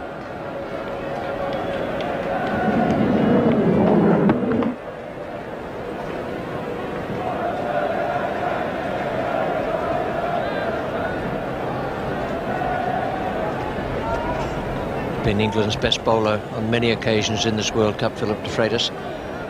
Came in the most recent game and bowled a lovely spell of 8 overs, 1 maiden, 1 for 28.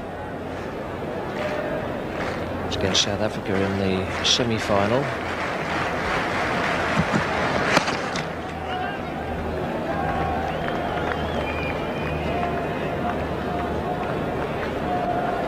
The 50 partnership between these two players took 107 balls.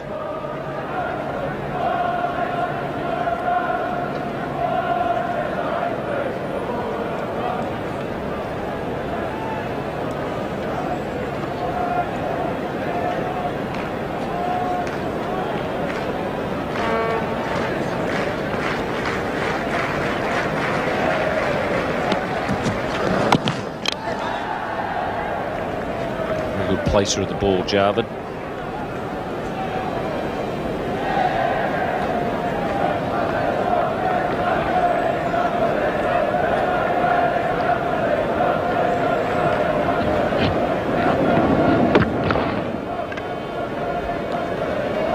The thing you have to do, get the bat or the pad, anything at all on the ball if it's too good for you to hit for 4 or 3 or 2. Just make sure you pick up the single, every available opportunity.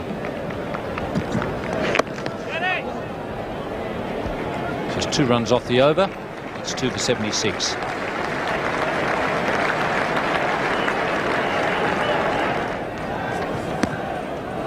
And struggling with a run rate of just under 3.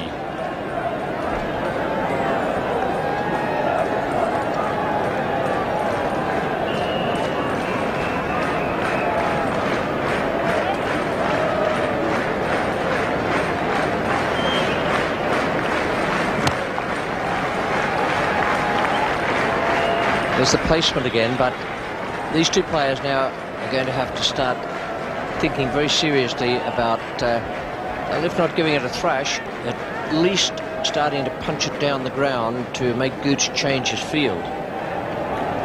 They're now into the 28th over, so it's not leaving much for the others.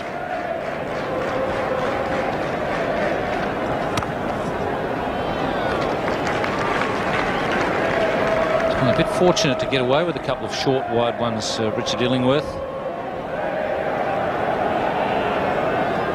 I think actually Imran's trying to get the ball through the gap at point because there's a man at deep cover. He's trying to get the boundary. Gooch, but it's way over his head and well back into the members.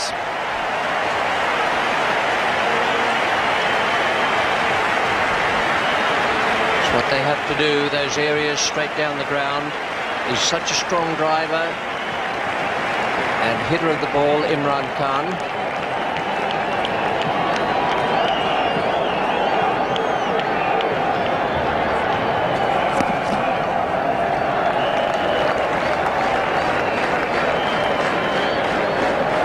That'll do wonders for their run rate.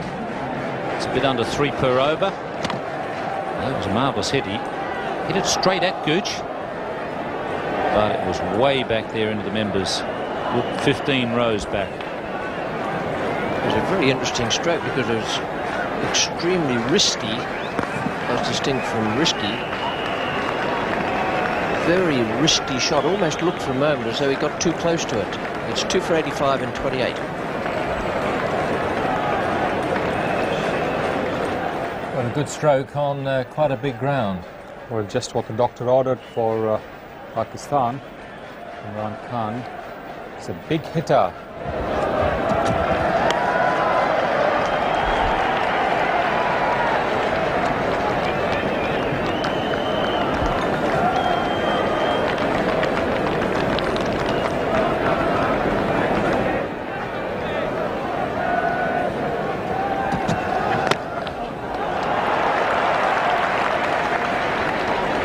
Many people he can blame for that either. 2 for 87 it is in the 29th here at the MCG. Look to Freitas as the bowler. And it'll be Javed taking strike.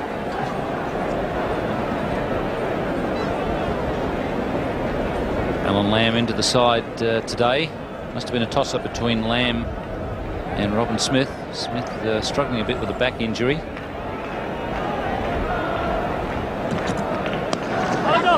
He's got that pretty fine. And that's the 1,000 in World Cup cricket for Javed. First one to reach it. And it'll come as no surprise to his admirers around the cricket world that he's been so consistent. He's played since 1975. And now 1,001 runs. First man.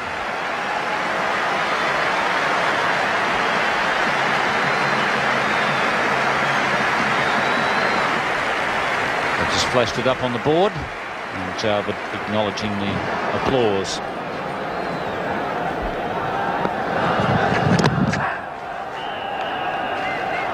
Steve Bucknor was moving away as the bowler appealed.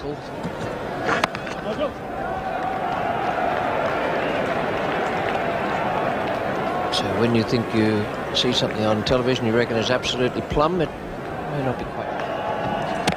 A lot depends on these two now. Having used up the balls, they're going to have to kick on. Well, certainly one of them is. What a player Javed Miandad is. He's been absolutely brilliant over the years. And I really do believe that he's got to play at the same pace. He'll just quicken it up and play through the innings. And his captain, Imran, coming in at 3, is going to have to be the man to go for it. Javed won't. He's a magnificent runner between the wickets, and he's a good placer. They need his 2s and 3s. So here's a short ball. It's the third really short delivery Illingworth's bowled to him, and he's hit it straight to point again. So he's struggling a bit with his placement, although he's hit 1 or 2 magnificent shots.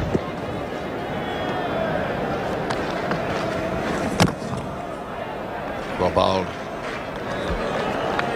Well, Clive, what's your prediction on what he's going to do now? Yes, good afternoon, Tony. Good afternoon, viewers. Yes, Imran now, he's the man.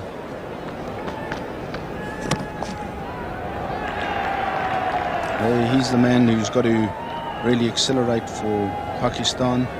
He can hit the ball, as we've seen, where he hit Illingworth over Graham Gooch at Madon for 6. So he can really strike it about. And Javed's got to bet through the innings, as he's done, to get Pakistan into the final. That's a better over for England. He scored 9 off the 2 previous overs and only 2 off that one. 2 for 96.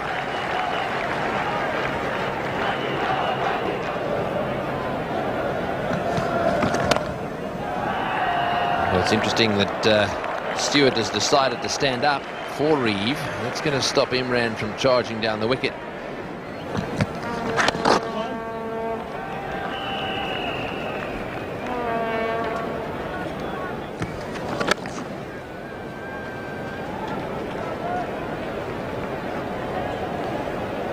He's a medium pacer and has played in all bar one match. Didn't play against Zimbabwe, so he's one of the players who can say that when he's been in the England side, they haven't been beaten in this World Cup.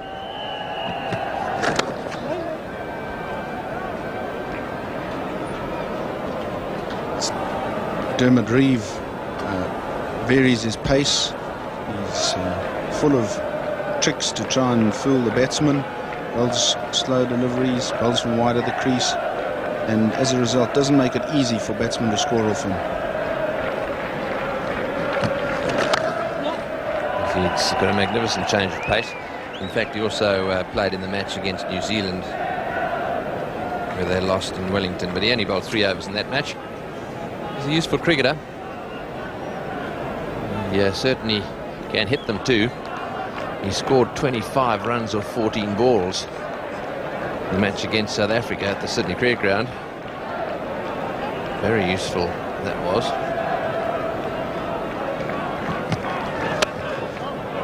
He's got that into the gap. Fast outfield. Will it get there? No, it won't. That brings up the 100 off 192 balls, and Pakistan are 2 for 100. Another short delivery, and once again Imran sending Javed back. He's not the greatest runner between the wickets. He's not, when I say not the greatest, he's not that quick these days. Javed really would have got a single comfortably, had a quick man down the other end. Good one for that shot right into the gap. De Freitas does well. A lovely arm. He's very often given that job of sweeper to cover all the ground down there, mainly because he's got a magnificent arm.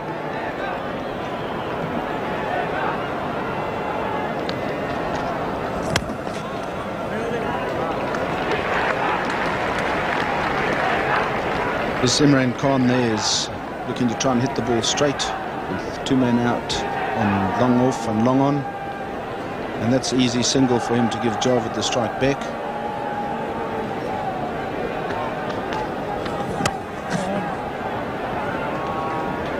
Once again to that backward point, Alan Lamb allowed to go just a little deeper there because he knows that Imran not necessarily going to go scampering through for a single.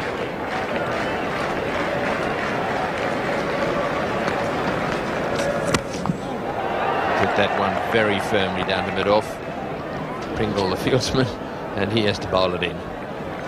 He's really struggling with his shoulder. Imran quite keen to get Javed to run a second there, but Javed would have nothing of it.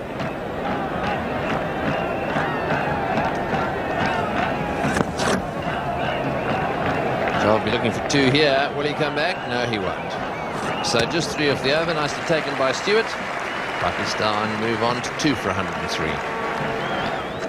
Dermot Reeve continuing, and Pakistan, I'm sure, beginning to wonder whether they're going to be able to get enough runs here. The wicket is good, the outfield is fast. And with all that experience, he's out there with his captain. They know what's required. Well fielded. Both of them moving very quickly to his right there. Ian Botham here is in short extra cover, and he's moving very well to actually save that hard drive by Miandad.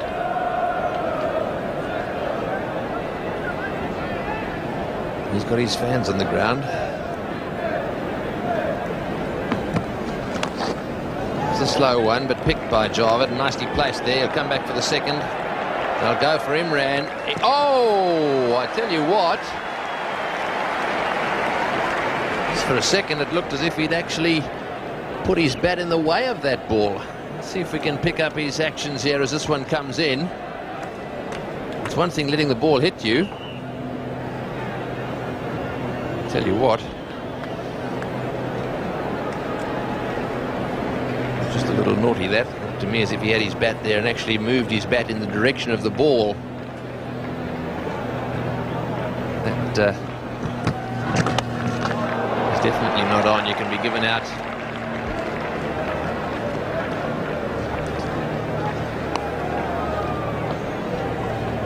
And given out obstructing the field if it is deemed that you've interfered with the ball. You can see there his bat sort of went down. Mind you, having said that, he was trying to get his bat in as well. Foul, Dermot.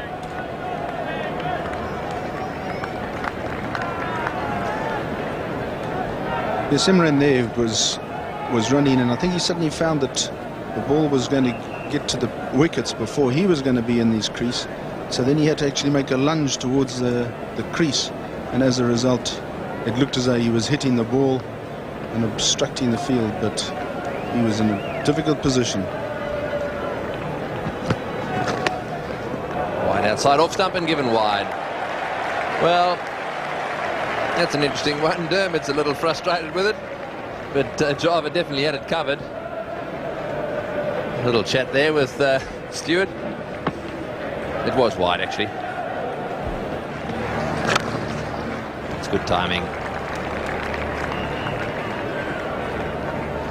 So that one down to it off gives Javed 1. He's also scored 500 runs now at the MCG, and Pakistan at 2 for 109. The urgency of the situation now dawning on Imran as he goes for the letting the ball hit you. Tight second run, and then when he finds that the ball is still quite a lot of seats in that Great Southern Stand that are vacant. That's because the ticket holders are either at work or, as you saw there, rowing on the Yarra.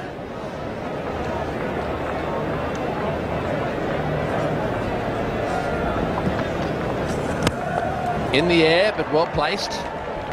He's a master at the placement of a cricket ball. Very good shot for 1 run, that was. Wide of the fieldsman. Imran again taking it nice and easy. This Javed Miandad, yeah, placing it absolutely perfectly, so there wouldn't be a catch.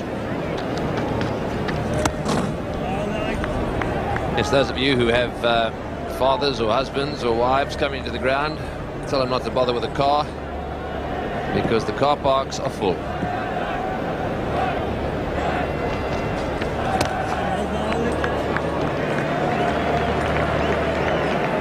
And there are the car parks in the area surrounding the ground, and I can tell you one of the great things about this ground is there's plenty of car parking, but today is an exceptional day. The ground is almost full at the moment, but there's no parking left.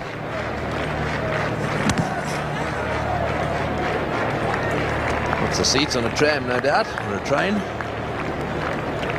3 o'clock here, there were 65,000 people in the ground.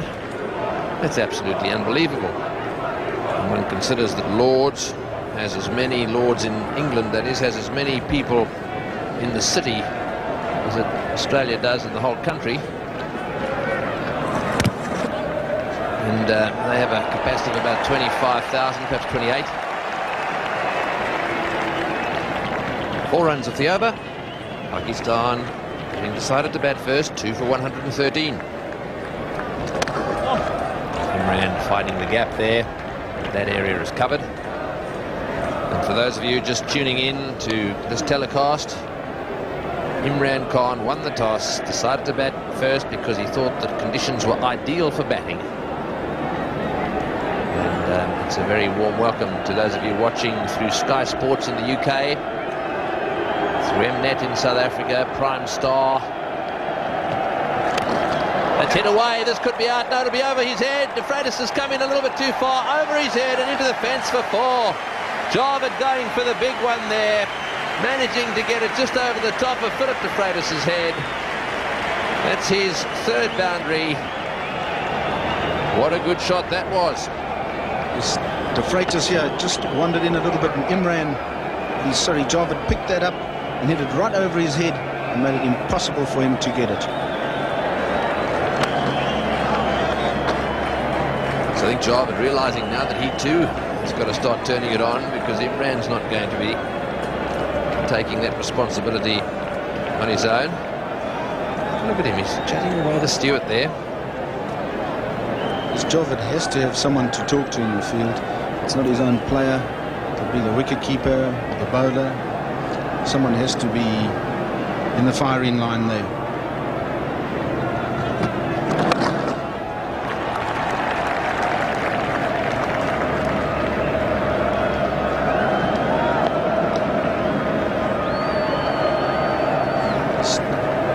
Imran there, I'm sure he is listening to what Jarvid has got to suggest, because he's got no option really. So he'll be looking also down towards that long on boundary. If he gets anything that's reasonably well pitched up. Well, that's in the air, it's gone high, it's going to land between the two of them. Yes, it does.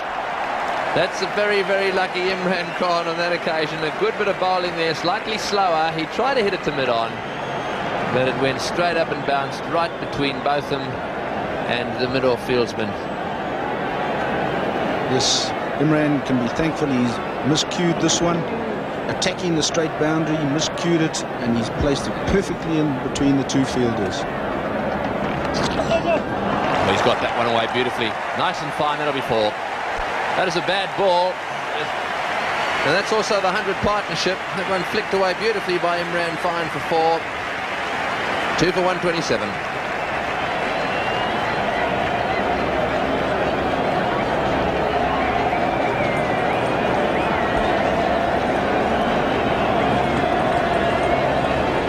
They've certainly put on 100. They're still there, and that means that they've got a lot of batting to come.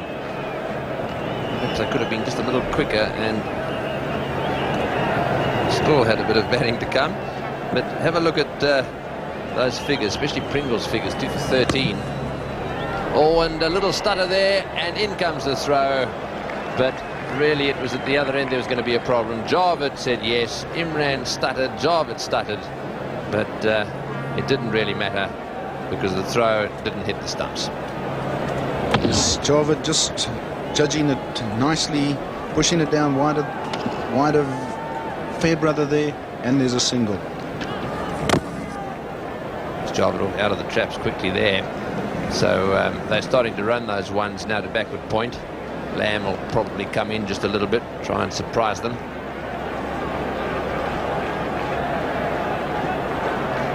That's the backward point fieldsman. That's the area there. They'll be looking to get one.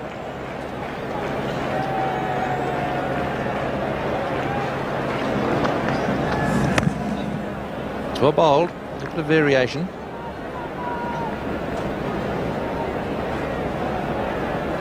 Is Jarvid quite keen to just get enough bat on it so that he can pick up these runs? There's the partnership, 103 runs.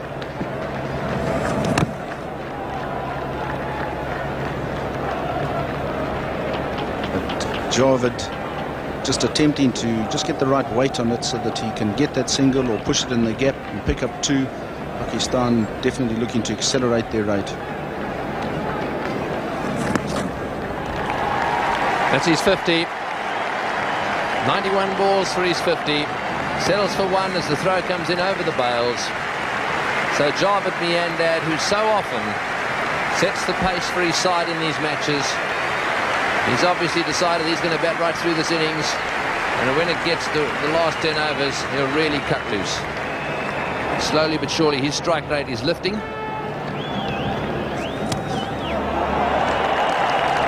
Very firmly smashed away and fumbled there. Underneath the scoreboard it goes, and so that means it's 4.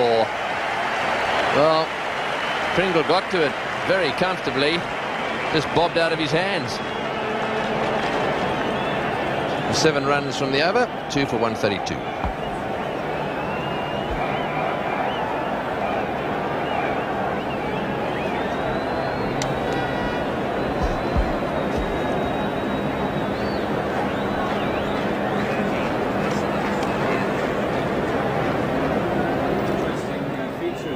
Richie, those sight screens actually on the ground, and they are part of the boundary. So once the ball hits it or goes under it, that is a boundary. If it hits it on the fly, almost at the top of the sight screen, it's still a 4, not a 6. Welcome back. So 36 overs have been bowled now. Salim Malik to come, then in Zaman Al-Haq, Wasim Akram, they can all bat. Moin Khan, Ijaz Ahmed, plenty of batting. And while there's plenty of batting, Gooch has got to think about the bowling side of things. And he's going to bring Lewis back into the attack. He bowled a magnificent spell, 6 overs, 2 maidens, no wicket for 10. So he's got 4 to go. He's taken Reeve out of the attack, 3 overs for 21, his figures. Yes, Lewis bowled very well in his opening spell. 6 overs for only 10 runs, 2 maidens included in it. He's got to try and break this hold that Miandad and Imran have. They just looking to accelerate, having had their drinks, and they're starting to play well. Well, he's really going for it. You don't often see Javed play that sort of shot. He's obviously trying to paddle that one over the top of mid-on down to the long-on boundary with a horizontal bat. You can see how he follows through there. Hits it down, mind you, at the last minute, because he'd realised perhaps that it was a slightly different pace than what he was expecting. But there's no one down the ground for Imran, so Gooch encouraging Imran to go for the big one straight. See if he does it. Slower ball.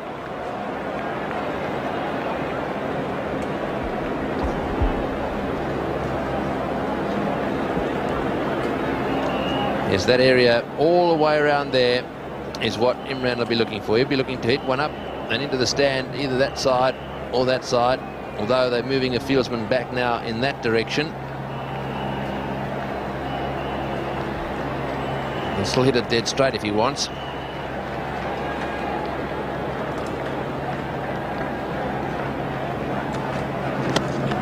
Good shot. That's his 50. And that may get to the boundary too. Lightning outfield. 88 balls for his 50. 4 fours. 1 6.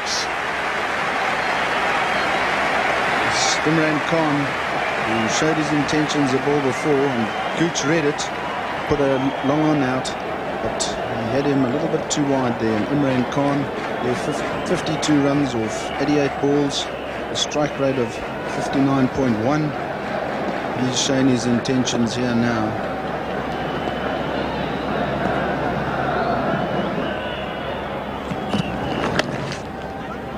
Always sent him back, and quite right too. Imran wanted one there that is badly misjudged by him. I think he realised that the fielder was coming in very, very quickly. Dermot Reeve at backward point was in like a flash.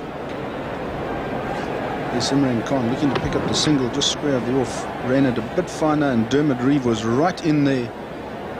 And just as well Javed sent him back, because Pakistan don't need to lose a wicket now that these two have got themselves set.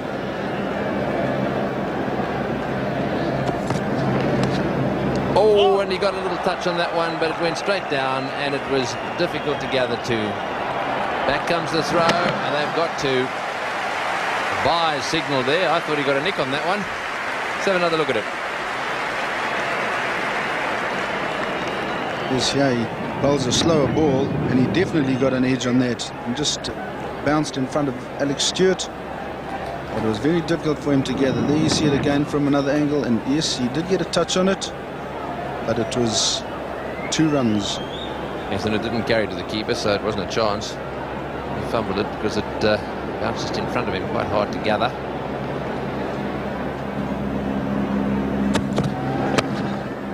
Much better delivery, bang on target. 7 runs from that over. It's the end of Lewis's comeback over. 2 for 139. Illingworth is going to continue. Left arm orthodox bowler he is. In the commentary, it's going to be Tony Cozier, and with him, David Gower. Thank you, Tony. So the crowd being brought to life now with the Pakistani innings gathering momentum. was a very slow period at one stage. In fact, there was a bit of slow hand clapping.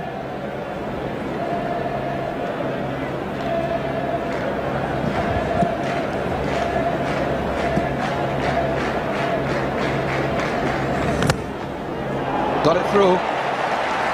Perhaps not quite where he wanted, but effective enough. And there's a long chase up there for Lamb. And they'll easily get 3. A little bit of width from Richard Illingworth. And Imran Khan gave himself even more space. A little bit of outside edge in this one. Found the gap, went over the top.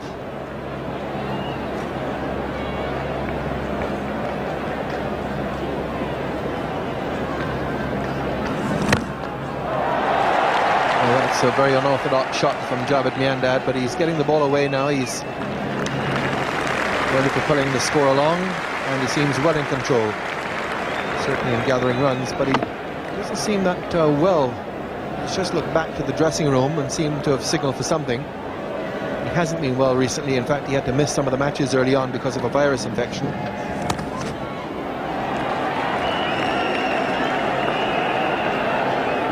He'll have to come back for 2 here again. These two have certainly stepped up the scoring rate recently. They were a long time getting going. Poor old Jalid Miandad there, obviously suffering. No one can do his batting for him. He's got to battle on out there.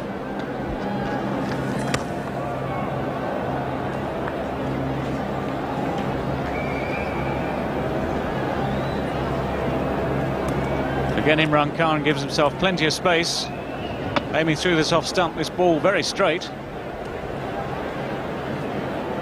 And he's 2 or 3 feet outside leg stump there when he hits that ball.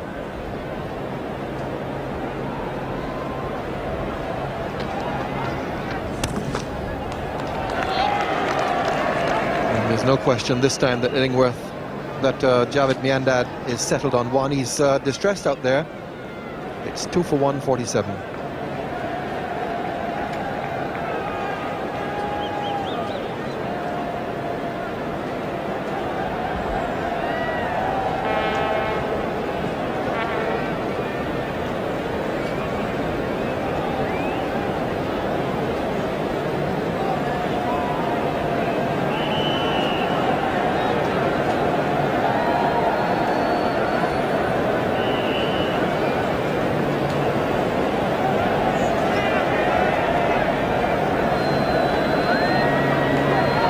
Javed Miandad has signalled to the dressing room, and in fact there is a runner coming onto the ground. Amir Sohail is coming out. Javed has come across to the square leg umpire Brian Ulrich. He would have already had a discussion with Steve Bucknor and Graham Gooch, and Amir Sohail, the left-handed opening batsman who went very early today, has come out to run for him. Miandad's been rubbing his stomach, so that's obviously where the problem is. It must be a recurrence of his earlier ailments that he's had on this tour. It's a very hot day out there, and that's enough to drain even the fittest man.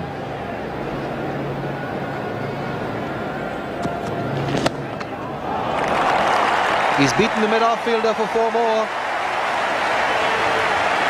That's where he found the boundary in the last over. He's repeated the shot. Imran's going. Just a well-timed off drive from Imran Khan.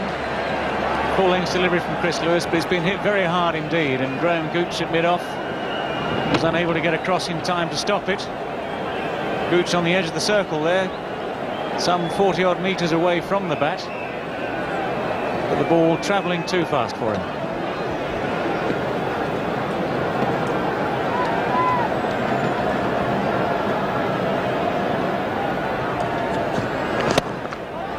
And that's down the ground, but this time it's going to be covered by the long-on fielder, and they'll just have to be satisfied with 2. So the 150 raised for Pakistan, and the measure of the way that their scoring rate has increased. The first 50 took them 129 deliveries, came in the 21st over. The second 50 off just 63 deliveries, and this third 50 has taken them 43. This is the 39th over of the innings.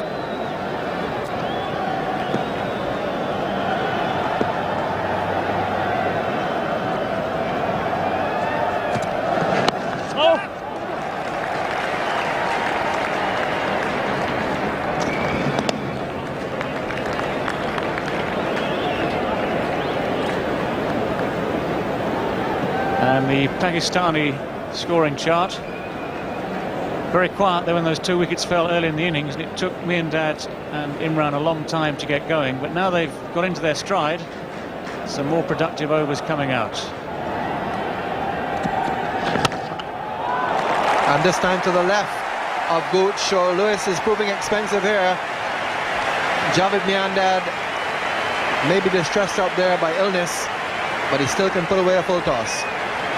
They might not want to run, Javed, and that could be dangerous for England, because if he keeps striking boundaries like this, then that run rate's going to go up even further. This time Chris Lewis lets him have a full toss, and Graham Gooch starting to feel very vulnerable at mid-off.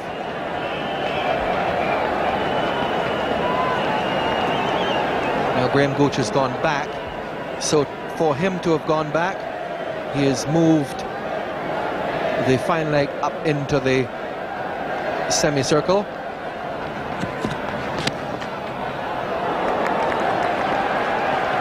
Just got the tips of the fingers to it. It got to him on the bound. And a single to Javed. These two certainly have played magnificently. Lewis still keeping the ball up to the bat, and that just didn't quite carry back to him. The bounce has defeated his attempt to field the ball.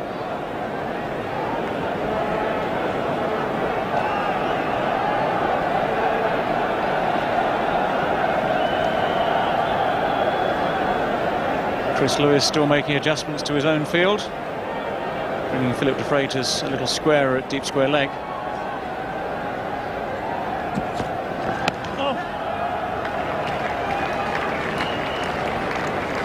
So Chris Lewis has come back 18 runs off the 2 overs he's had since he's come back. It's 2 for 160.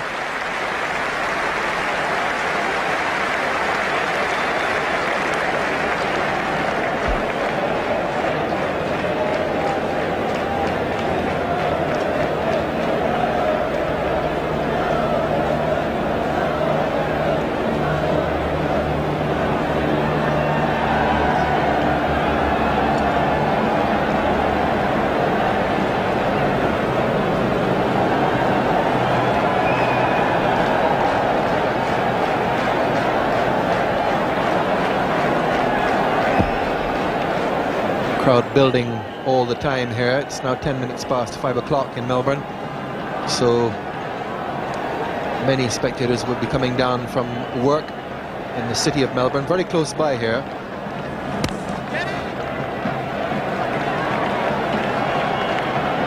Crowd at 3 o'clock was 65,000 just after the start of play, half an hour into play, 65,000. Estimates are that it will build up to between 80 and 90,000 given that figure. Certainly the weather will encourage the crowd to come down.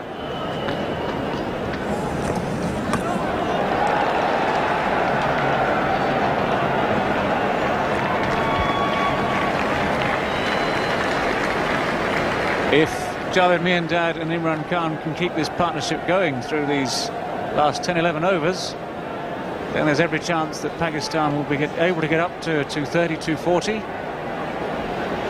that'll be a good total, good target for England to chase. And there are still people like Salim Malik, and of course the new Pakistan hero Inzamam ul Haq. He's still in the pavilion waiting to come in.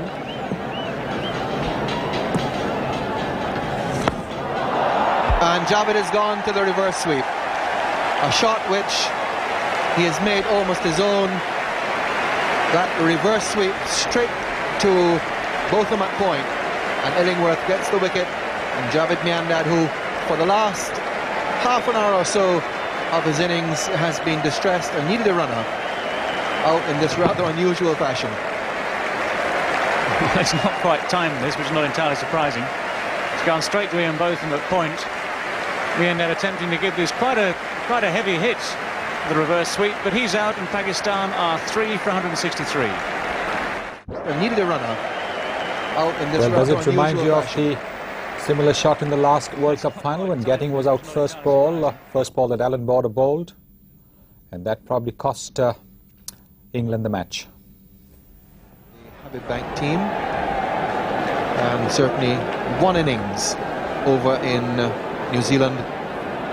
has given him a tremendous reputation. Come in because of this dismissal.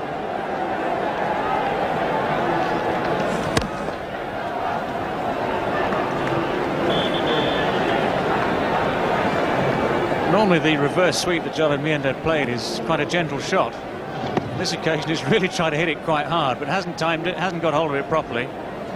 Ian Botham in the sunglasses has no trouble with it whatsoever.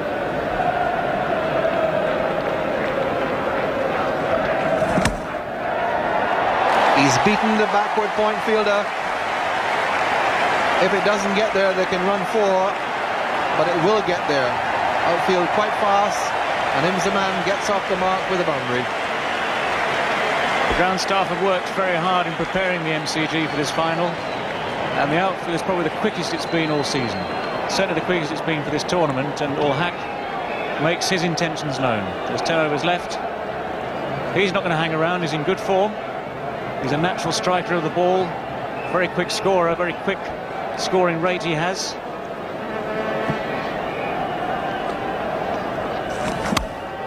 And he's got it through this time to the right of Lamb.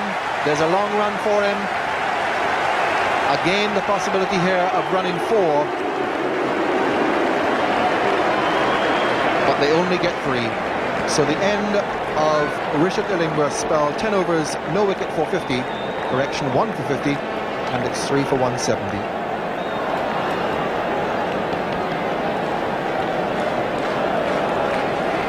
Considering the breaks that were put on in the middle of the England or the Pakistan innings, those figures are 1 for 50, not too good reading for England. Certainly not, particularly those 7 runs of those last 2 deliveries spoiled Richard Illingworth's figures.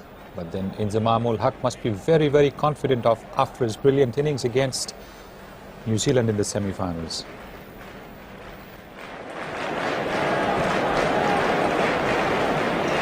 So coming into the last 10 overs of the Pakistan innings, they won the toss, had that very uncertain start, losing the 2 openers early, and a very deliberate partnership between Imran and Javed Miandad just to ensure that they didn't lose any more.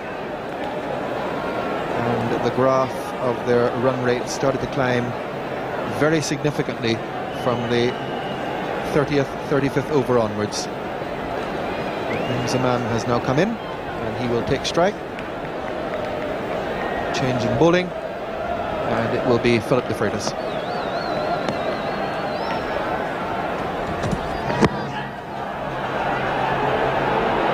Outside the line, Steve Button on this occasion able to smile away this appeal from Philip de Freitas.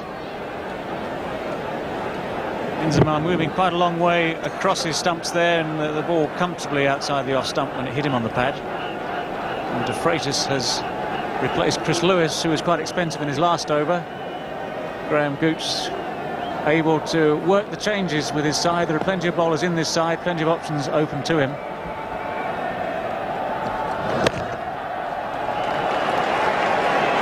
Looking for a second. Lewis is the fielder, but he's not fast enough, and in the end those 2 runs taken very comfortably.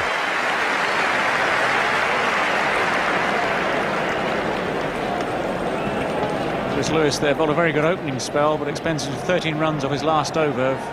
Slightly sullied his figures, but still not bad figures, 28 off those 8.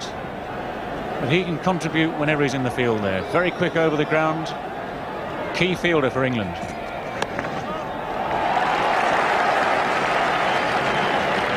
They won't go for the second this time, even though the return from Neil Fairbrother is uncharacteristically low. Usually he's right over the top of the stumps.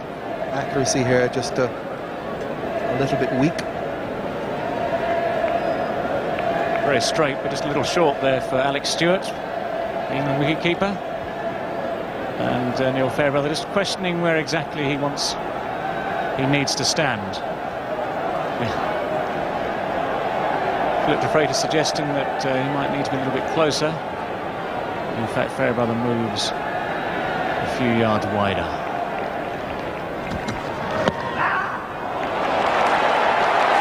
That fine leg is very close in, and once it passed him, it goes all the way. The outfield is very fast today, leg byes. But but they're very valuable, and there have been a lot of extras in this Pakistan innings to boost it. De Freitas can't afford to stray in line at all down the leg side there. His long legs up on the edge of the circle. That's actually deflected off Imran Khan's back foot, I think. Valiant dive from Illingworth, not quite enough, and even though he's got a hand on it, this ball's run away still. Just proving how quick that outfield is. And because De Freitas has his mid-on and mid-off back near the edge of the ground, this is why the long leg is up, which is why just now they were looking at Neil Fairbrother at deep square leg, trying to position him.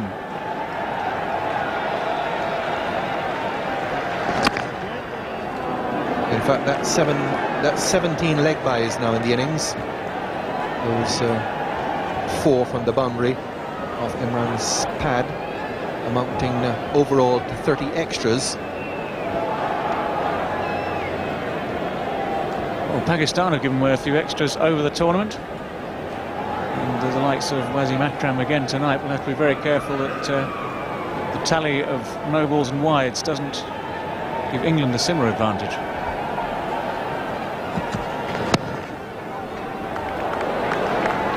Good call by the young Pakistani part Imzamam, sending his captain back at the end of the over at 3 for 177. Ian Botham comes back. He had 4 overs to begin with, 17 runs taken off them. Didn't open the bowling as he has done in the absence of Derek Pringle when Pringle was injured in the 3 previous matches. Pringle 8 overs, 2 maidens, 2 for 13. Botham coming back to replace Illingworth, who was bowled out his 10, 1 for 50.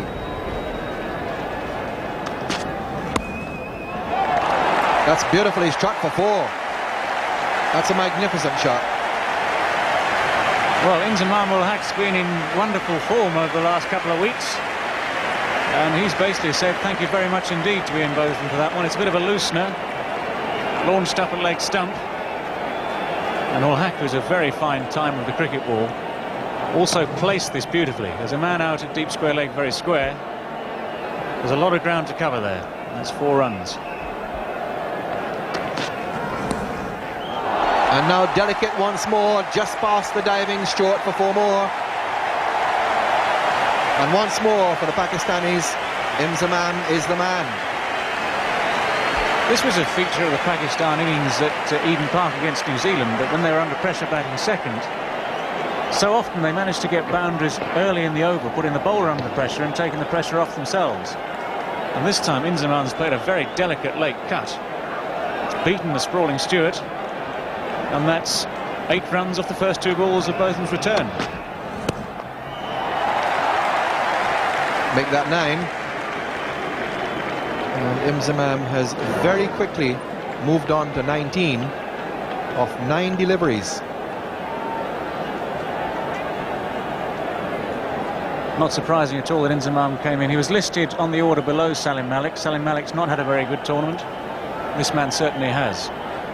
He's carrying on that good form today.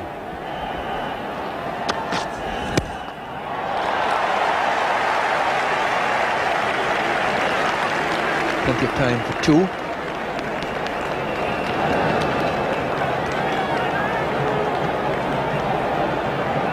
This might not be a very long spell for Ian Botham at this rate.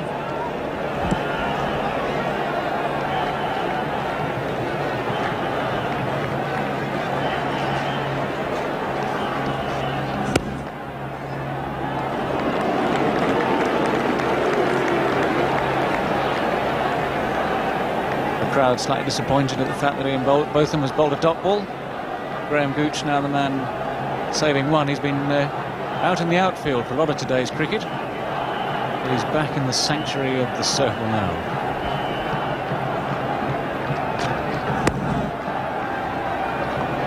So 85 runs off the last 10 overs, propelling Pakistan to 3 for 188. And he's got 4 more. Well, the quicker they come, the quicker they go. This is nothing more than a hard deflection by Inzamam ul Haq. Again, De Freitas just straying slightly in his line. And this ball is raced away. It's given Derek Pringle absolutely no chance at all at long leg. He's He's not that wide, but he's slightly wide, and he's just taken 2 or 3 steps. And all he can do is watch that ball thud into the fence. And if statistics mean anything, look at that strike rate. 230 runs per 100 balls if he carries this through. Now, will they try Chris Lewis? They will. And they're home easily. This is the other factor, of course. The MCG is a huge arena, one of the biggest in the world, if not the biggest cricket ground in the world. And even someone like Chris Lewis, who's very quick over the ground, he's got a lot of ground to cover out there. And there's a lot of space out there for him. And so the batsman able to place the ball and comfortably take 2.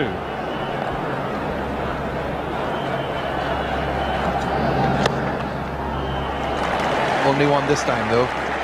It's gone to him a lot quicker, and he's into it fast as well. Well, Imzamam certainly the star of the moment.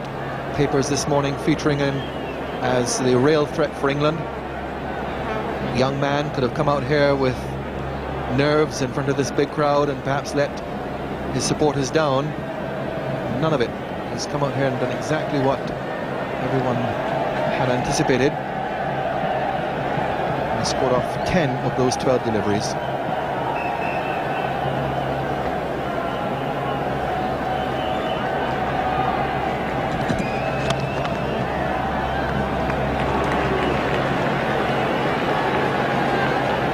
Imran not timing the ball this time. Straight to Alan Lamb, who's also now in the circle again. He's problems with his shoulder, Alan Lamb. He's had problems with his hamstrings through the early part of this tournament. Certainly not the man to be patrolling the wide open spaces of the outfield. A lot better suited to his role at mid-wicket there.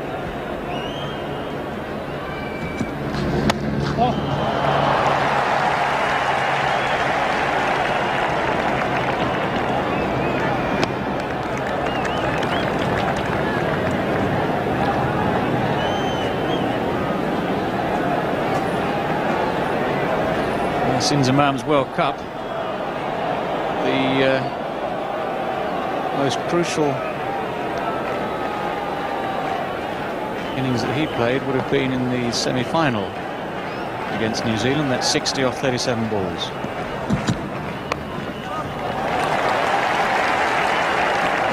Well, he has the strike, and Imran won't mind that at all.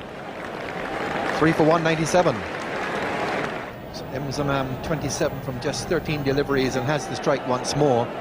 Imran coming in at number 3 once more as he did in the semi-final. And there he is with 70 as Botham comes into Imzamam.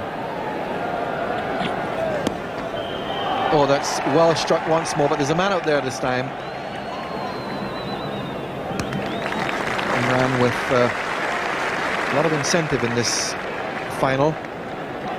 He's pushing very hard for the building of a cancer hospital in his native Lahore. And he reckons victory here will boost the funds for that.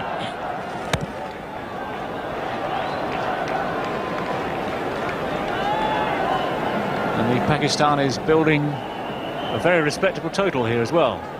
Very consistent scoring over those last 10-15 overs, making up for the dearth of runs in the early part of the innings.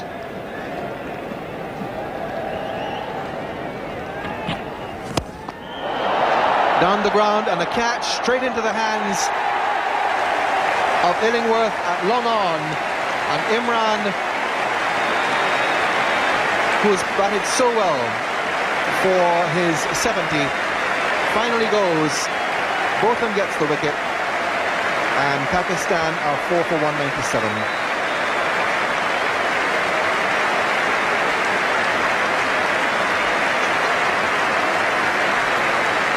Imran Khan has to hit this ball very well. Ian Botham would be very relieved to see Richard Illingworth underneath it. Good pair of hands, very casually taken catch. No undue celebrations there, but very effectively caught. Imran Khan out for 70. Pakistan are 4 for 198. They crossed while that ball was in the air, on its way to Illingworth at long on.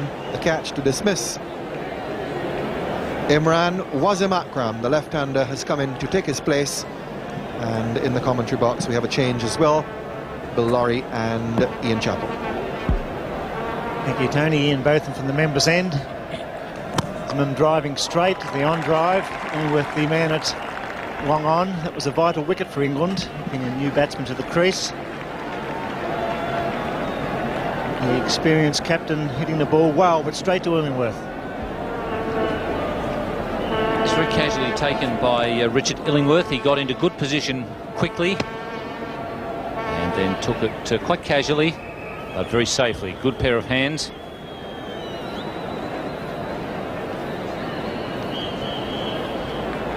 Botham taking his time with the field for the left-handed Wasim Akram, who's struggled in this series with the bat, but been a very handy new ball bowler for Pakistan. When he gets it right, he's a lethal bowler. Good stop by Botham. It's 4 for 199.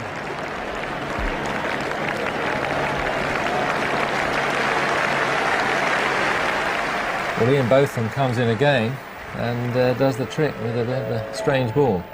Yes, it was a half volley, but it's a big ground, the MCG, and what would have been a 6 on any other ground ended up as being a catch to Illingworth. Imran has played his part well, 70 of 110 deliveries. Now it's up to Wasim Akram and the informed man Inzamam ul Haq to get Pakistan to 230 plus, which will be a very good score. The final of the World Cup for 1992. 4 for 199 Pakistan.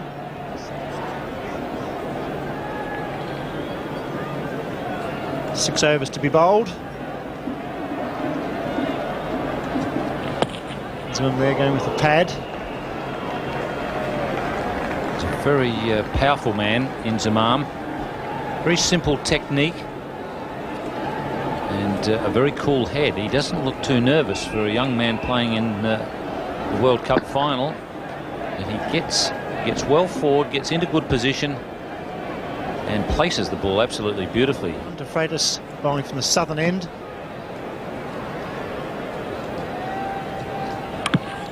Nice deflection to third man.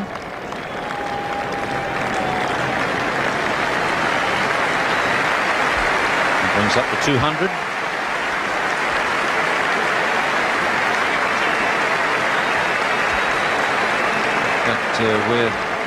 We've got 201 at the moment. The crowd have just clapped because 200 has gone up on the scoreboard. So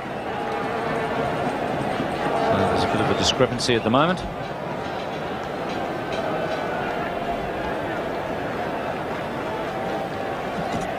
He's charged him, but doesn't beat Botham at cover. He's been angry with himself there because he's timed the ball so sweetly. And he's tested the bowlers in the short innings. Pringle has 2 to bowl, Lewis 2 to bowl, 4 for Botham. De Freitas in his 10th and final over, and Reeves bowled 3 for 22.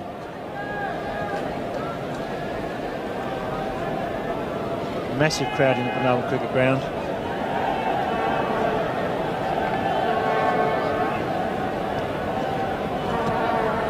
Pulled it, there's a man out there.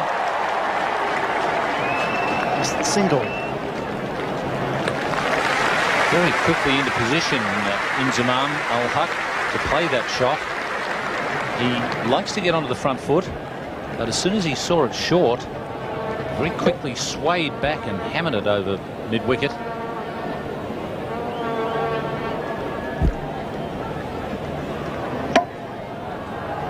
He's batting with confidence, timing the ball beautifully.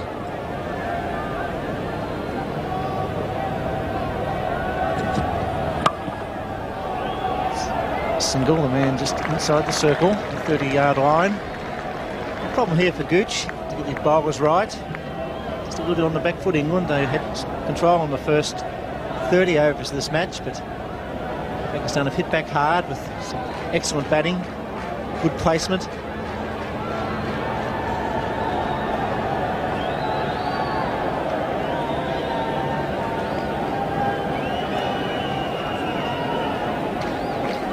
Absolutely dead square in wins and losses at the moment.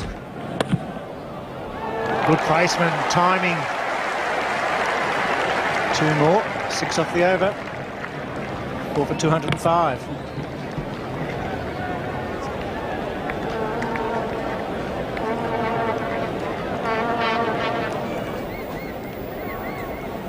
So with Inzamam still there, Pakistan able to continue the run rate. Yes, he's picking the ones and twos very, very nicely. And he looks a wonderful player for the future. Someone whom the cricketing world can look forward to watching with great pleasure in the coming years.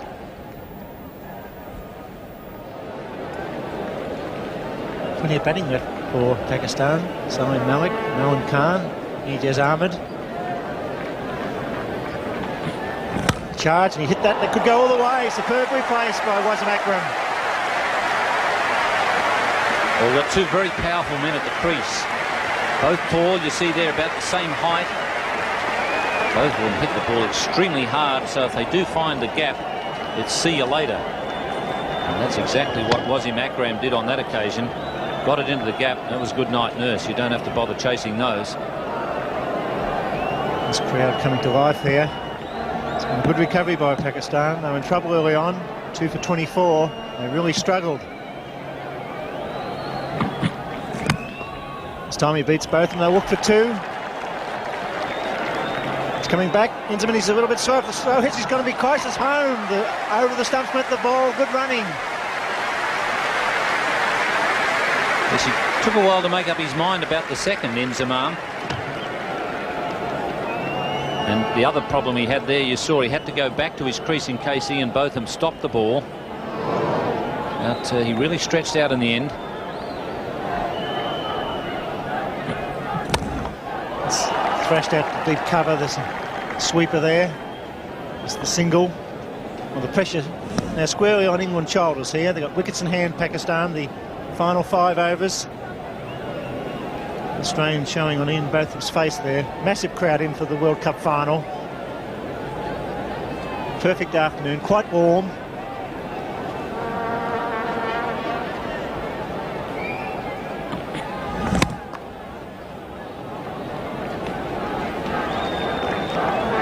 Fine leg is up with Botham bowling, so that they can have long on and long off back on the boundary. So Philip de Freitas in that position. It's a big job to do with fine leg.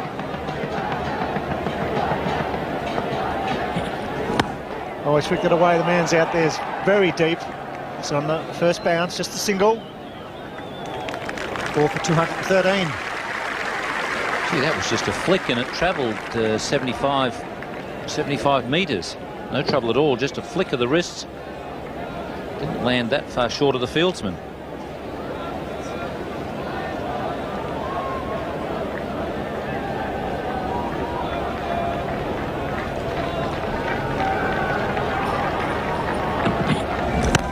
Full pitch. Brother out there diving, doesn't get it. 12 off the over. 4 for 216. This is the 47th over now to be bowled. It's a great over for Pakistan as Lewis comes back into the attack for England. The crowd getting quite vocal here at the Melbourne Cricket Ground. Sunny afternoon. There's excellent support for Pakistan in the crowd. A lot of those World Cup shirts around the ground when we were arriving this morning. A lot of the spectators wearing those World Cup shirts. And the Pink Brigade over there. Looks like the West Indies early days World Series cricket uniform. Lewis. Inzamam plays a slower ball well. Got some bat on that as well. Picks up another run. This has been a wonderful charge by Pakistan in the final overs. It's the slower ball from Chris Lewis. He was appealing for LBW. Must have felt that the ball perhaps hit the pad before it hit the bat. Apart from that, it was going to miss leg stump by about a foot and a half anyhow. But you don't worry too much about little things like that when you're a bowler. Well, the pressure's on England now. They're aware the score could get up to 230, 235 if these two big hitters survive the final 4 overs. Replacing the ball well. It's intelligent batting.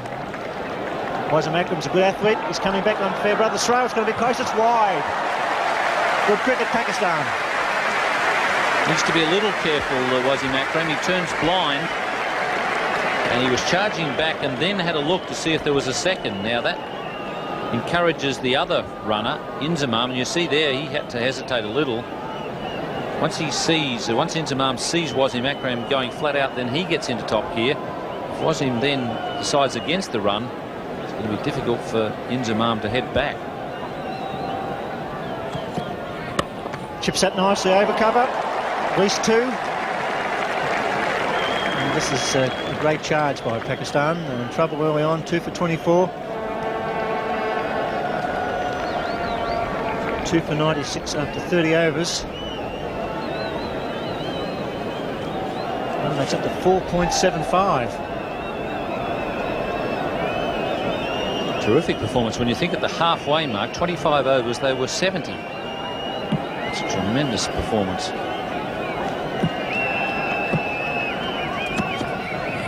Over cover it goes, a big hit going out towards extra cover. And pick up 2 more, Fairbrother, the fieldsman, scoring off almost every ball now. When you think of it, that sort of hit at Eden Park, that's a 6. At Eden Park, there were a few disappearing into the crowd at Eden Park, and you see there, that's the reason for Pakistan lifting that run rate so amazingly from about the 32nd over onwards. Some really excellent overs. And Boots dropping back to long off, and the fine lead coming up inside the circle. So Goots there hoping that Lewis will bowl straight and not go down leg side. Let's club that down to long on. Just the single. That was a real baseball shot. Lewis pitching short, and the horizontal bat shot was really hit pretty hard. A lot of wrist work there in that shot.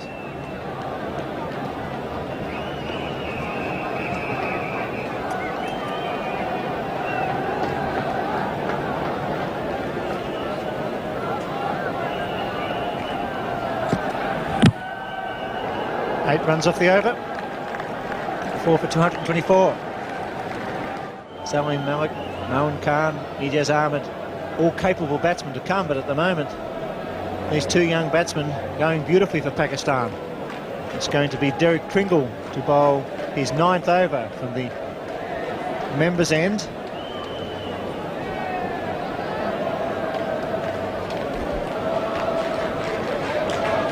Two for 13, Pringle off 8. Wasim Akram on strike. Gooch taking his time with the field placings.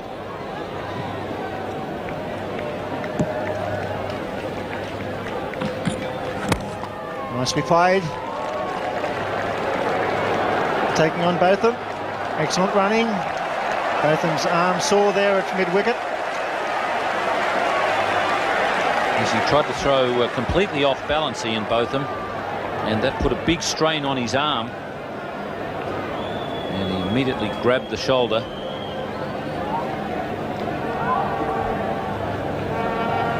Botham at mid-wicket for Wasim Akram.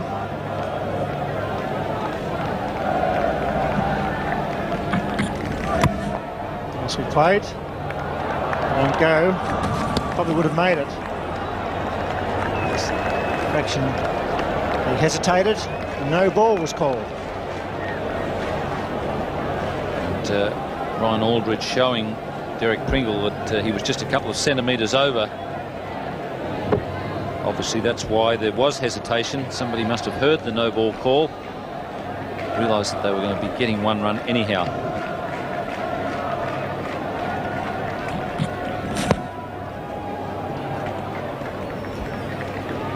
Not easy to hear out in the middle, and a couple of umpires who wouldn't be used to a big crowd at the MCG. Umpire Aldridge and umpire Bucknor. Steve Bucknor wouldn't have umpired in front of too many big crowds. The grounds in the Caribbean not that big. Ryan Aldridge probably would have done a few games at Eden Park with, well, can get up to about 33,000, 35,000 there at Eden Park. And boy, they can make some noise, that lot. Pringle, one in changes, fine leg going squarer.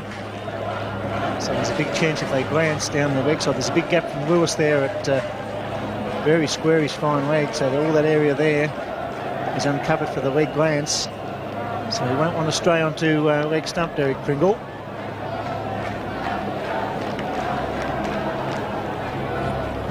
Full pitch, doesn't beat cover. Just slowed his momentum a little bit lately, Inzamam. Virtually since Wasim Akram's come to the crease. Wasim has done the bulk of the scoring. Inzamam has just started to pick the fielders out a bit. It's got to be a wide, and it's called. Pringle pushing it wide down the leg side. That was forced on him by the batsman. The batsman making the charge there, and I'm sure that Derek Pringle was trying to get it right up in the block hole and around about at the feet, but it got away from him.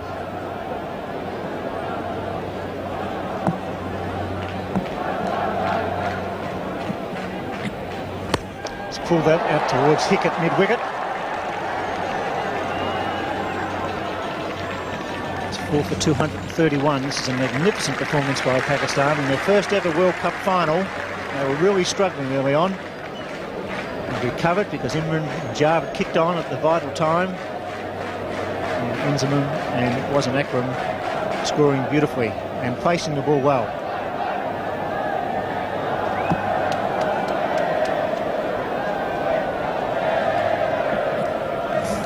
Swing and a miss, beaten by the line and change of pace. Certainly early in his innings he wasn't moving around too much, Inzamam, but now he started to wander around a bit in the crease. He's not having as much success.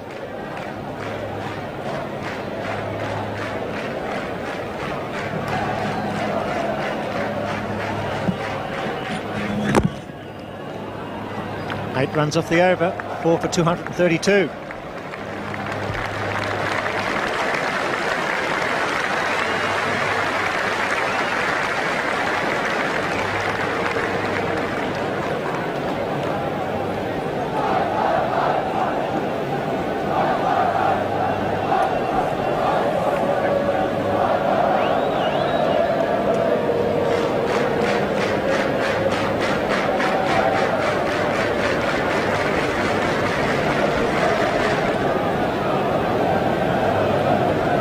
Two overs to be bowled to the Pakistan batting lineup. They're 4 for 232. It will be Chris Lewis from the southern end to bowl the 49th over.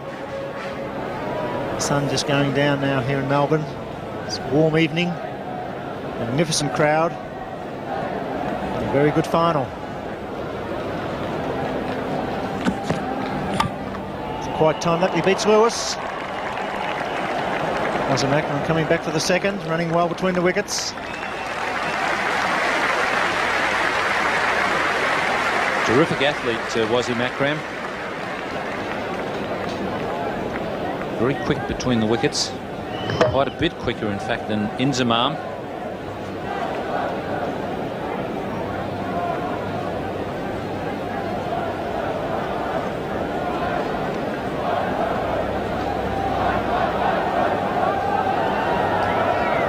Getting very close to 5 runs per over.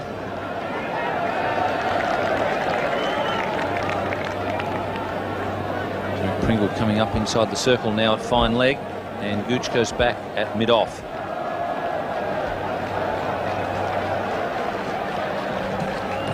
Struck that well. Sweeper there's quite deep. It's coming back for the second. It's going to be in big trouble. He's home. The bounce was high. Good running. Held up when it hit the turf. Stewart had to drag the ball from a high position. Superb running. Yes, unless you make an absolute mess of your running, you shouldn't get thrown out from that depth. You're looking at a throw of about 85 metres. You see Wasim Akram was waiting on his partner, a call from his partner, but you shouldn't get thrown out from there unless you make a real mess of it.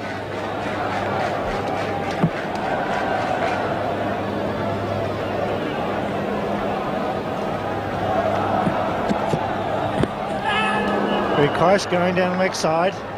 Big by.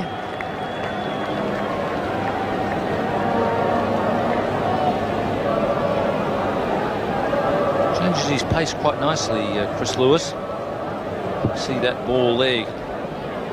Notice the seam just twisting over. He really rolled the fingers across it. It was the leg cutter style change of pace.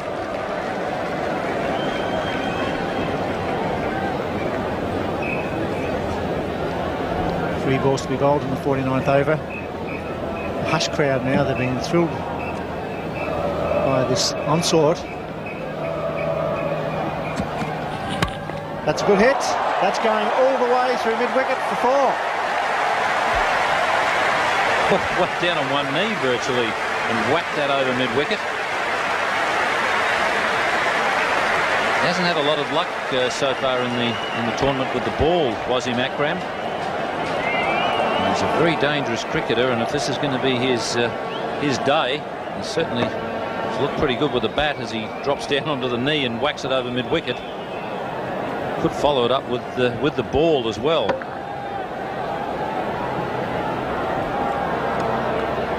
Two fine athletes playing beautifully at the right time for Pakistan. This is crunch time, the World Cup final, in front of a massive crowd at the Melbourne Cricket Ground. Chris Lewis. Hit that straight, that could be 4 more. The long off coming around won't get it. Superb stroke.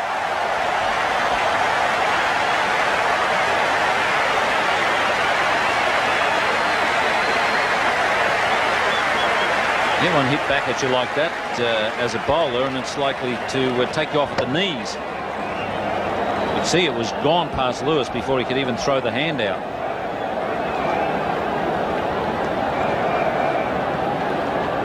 One ball to be bowled, 13 runs off this over. Run rate up over 5. Higher scoring over the innings so far. They're coming back for second. Excellent cricket by the young Pakistanis. 4 for 247.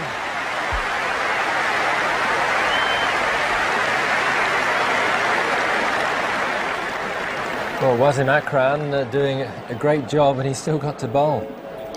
He might just be rightly warmed up for the ball, so the England openers might have to watch out, because this might just be the right kind of warming up that Wasim Akram needs. Two fine athletes playing.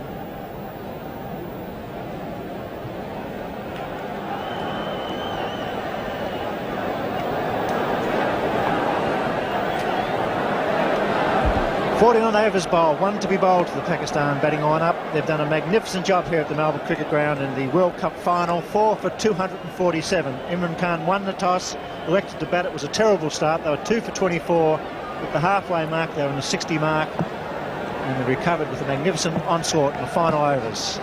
Pringle down leg side, gets it fine. Lewis is there.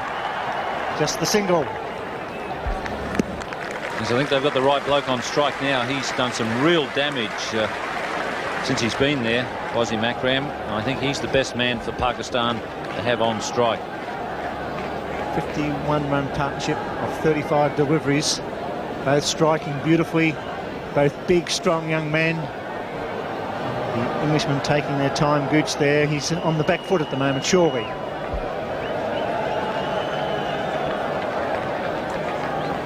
Pringle. It wasn't Akram. Full pitch down to long on. Illingworth. Just the single. And this will bring back memories for Graham Gooch. 253 Australia made off their 50 overs in the 1987 World Cup final at Eden Gardens in Calcutta. Graham Gooch was opening the batting for England on that occasion. He made 35, and England fell 7 short. 246 they made. So it looks like they're going to be chasing a pretty similar target in this World Cup. Going down leg side. Well, he got away with that. Very lucky, Pringle. Pushed it down leg side. The crowd booing here at the Melbourne Cricket Ground. Yes, he was pretty fortunate to get away with that. Oh, yes. He was more than fortunate. 3 balls to be bowled.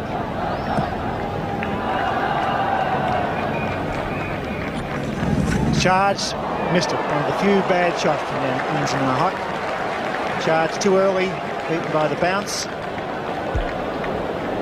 Wasim Akram just coming down to have a chat to him. He's doing a bit of talking to himself as well.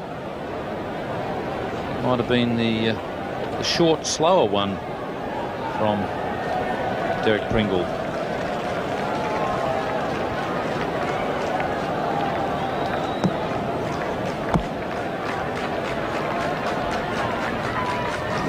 Bowled in.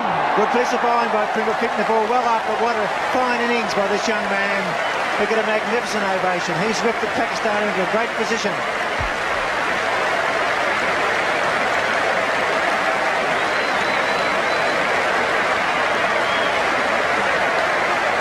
Derek Pringle's done a good job for England. These last 2 overs he's bowled. And you see that one, terrific length and right on line. Derek Pringle picking up his 3rd wicket, 2 in his first spell.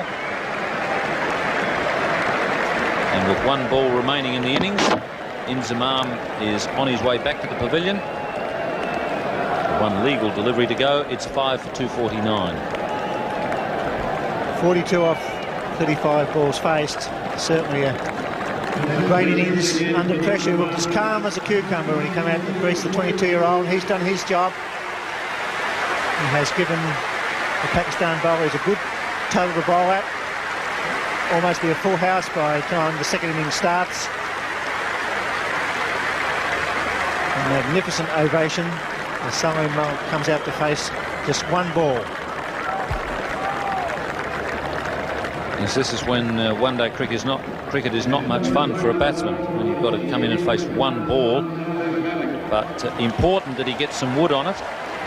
And even if they only get 1 run, 250 has a much better ring to it than 249. Derek Pringle doing a fine job. They are magnificent figures. 9.5 overs, 2 maidens, 3 for 22. Salim Malik taking guard from umpire Brian Aldridge. Needs to put bat on ball. They'll run for everything here. The final delivery in the first innings of the World Cup. Lewis is wide at 3rd man.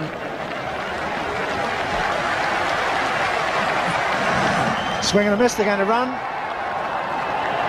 Well, they tried, he's run out. So, Wasim Akram will run out, so after 50 overs, Pakistan are 6 for 249. A magnificent effort. We'll be back here in the Melbourne Cricket Ground in 1 hour. See you then.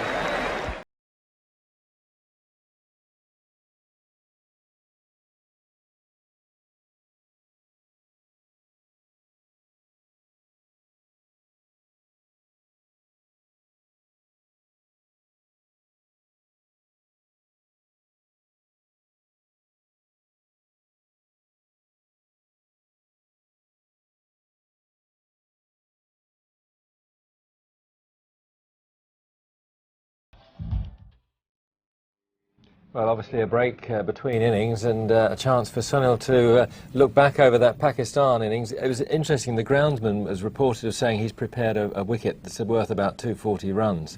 That's right. It's a real hard and good batting track. The ball seems to come onto the bat very, very nicely. But also there's a lot of bounce, so Wasim Akram and Aqib Javed will also enjoy bowling on that. There's not much turn as we saw from Richard Illingworth, but then he's a finger spinner. And if Mushtaq Ahmed, who's a wrist spinner, can get a bit of turn, and his bowling, his overs are going to be very, very crucial. Because if he can tie the England batsman up in knots and also get a couple of wickets, then Pakistan has as good as won the World Cup.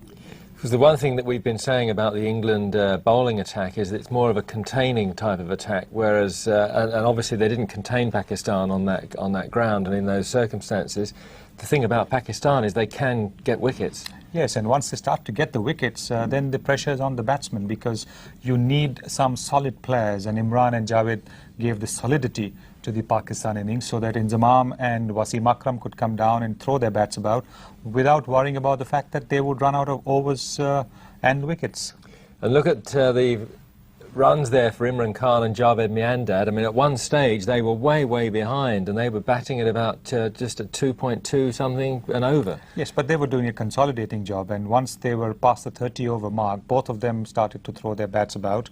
They played good shots. They didn't really play many cross-batted shots, though Javed did play the odd cross-batted shot, which was a bit of a surprise because he's such a terrific nudger and puller and placer of the ball that it's very seldom that one sees him play a cross-batted shot. But he is very alert and alive to the side's situation, and he was the one man who was really guiding the Pakistan innings.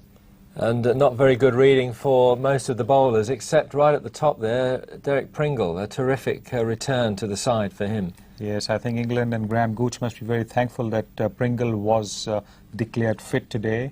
He took Gladstone Small's place, and he's done brilliantly. So it's going to be a difficult target there for England, 250 off the 50. We hope that rain's not going to come into play. It doesn't. We've heard nothing about that. Well, let's find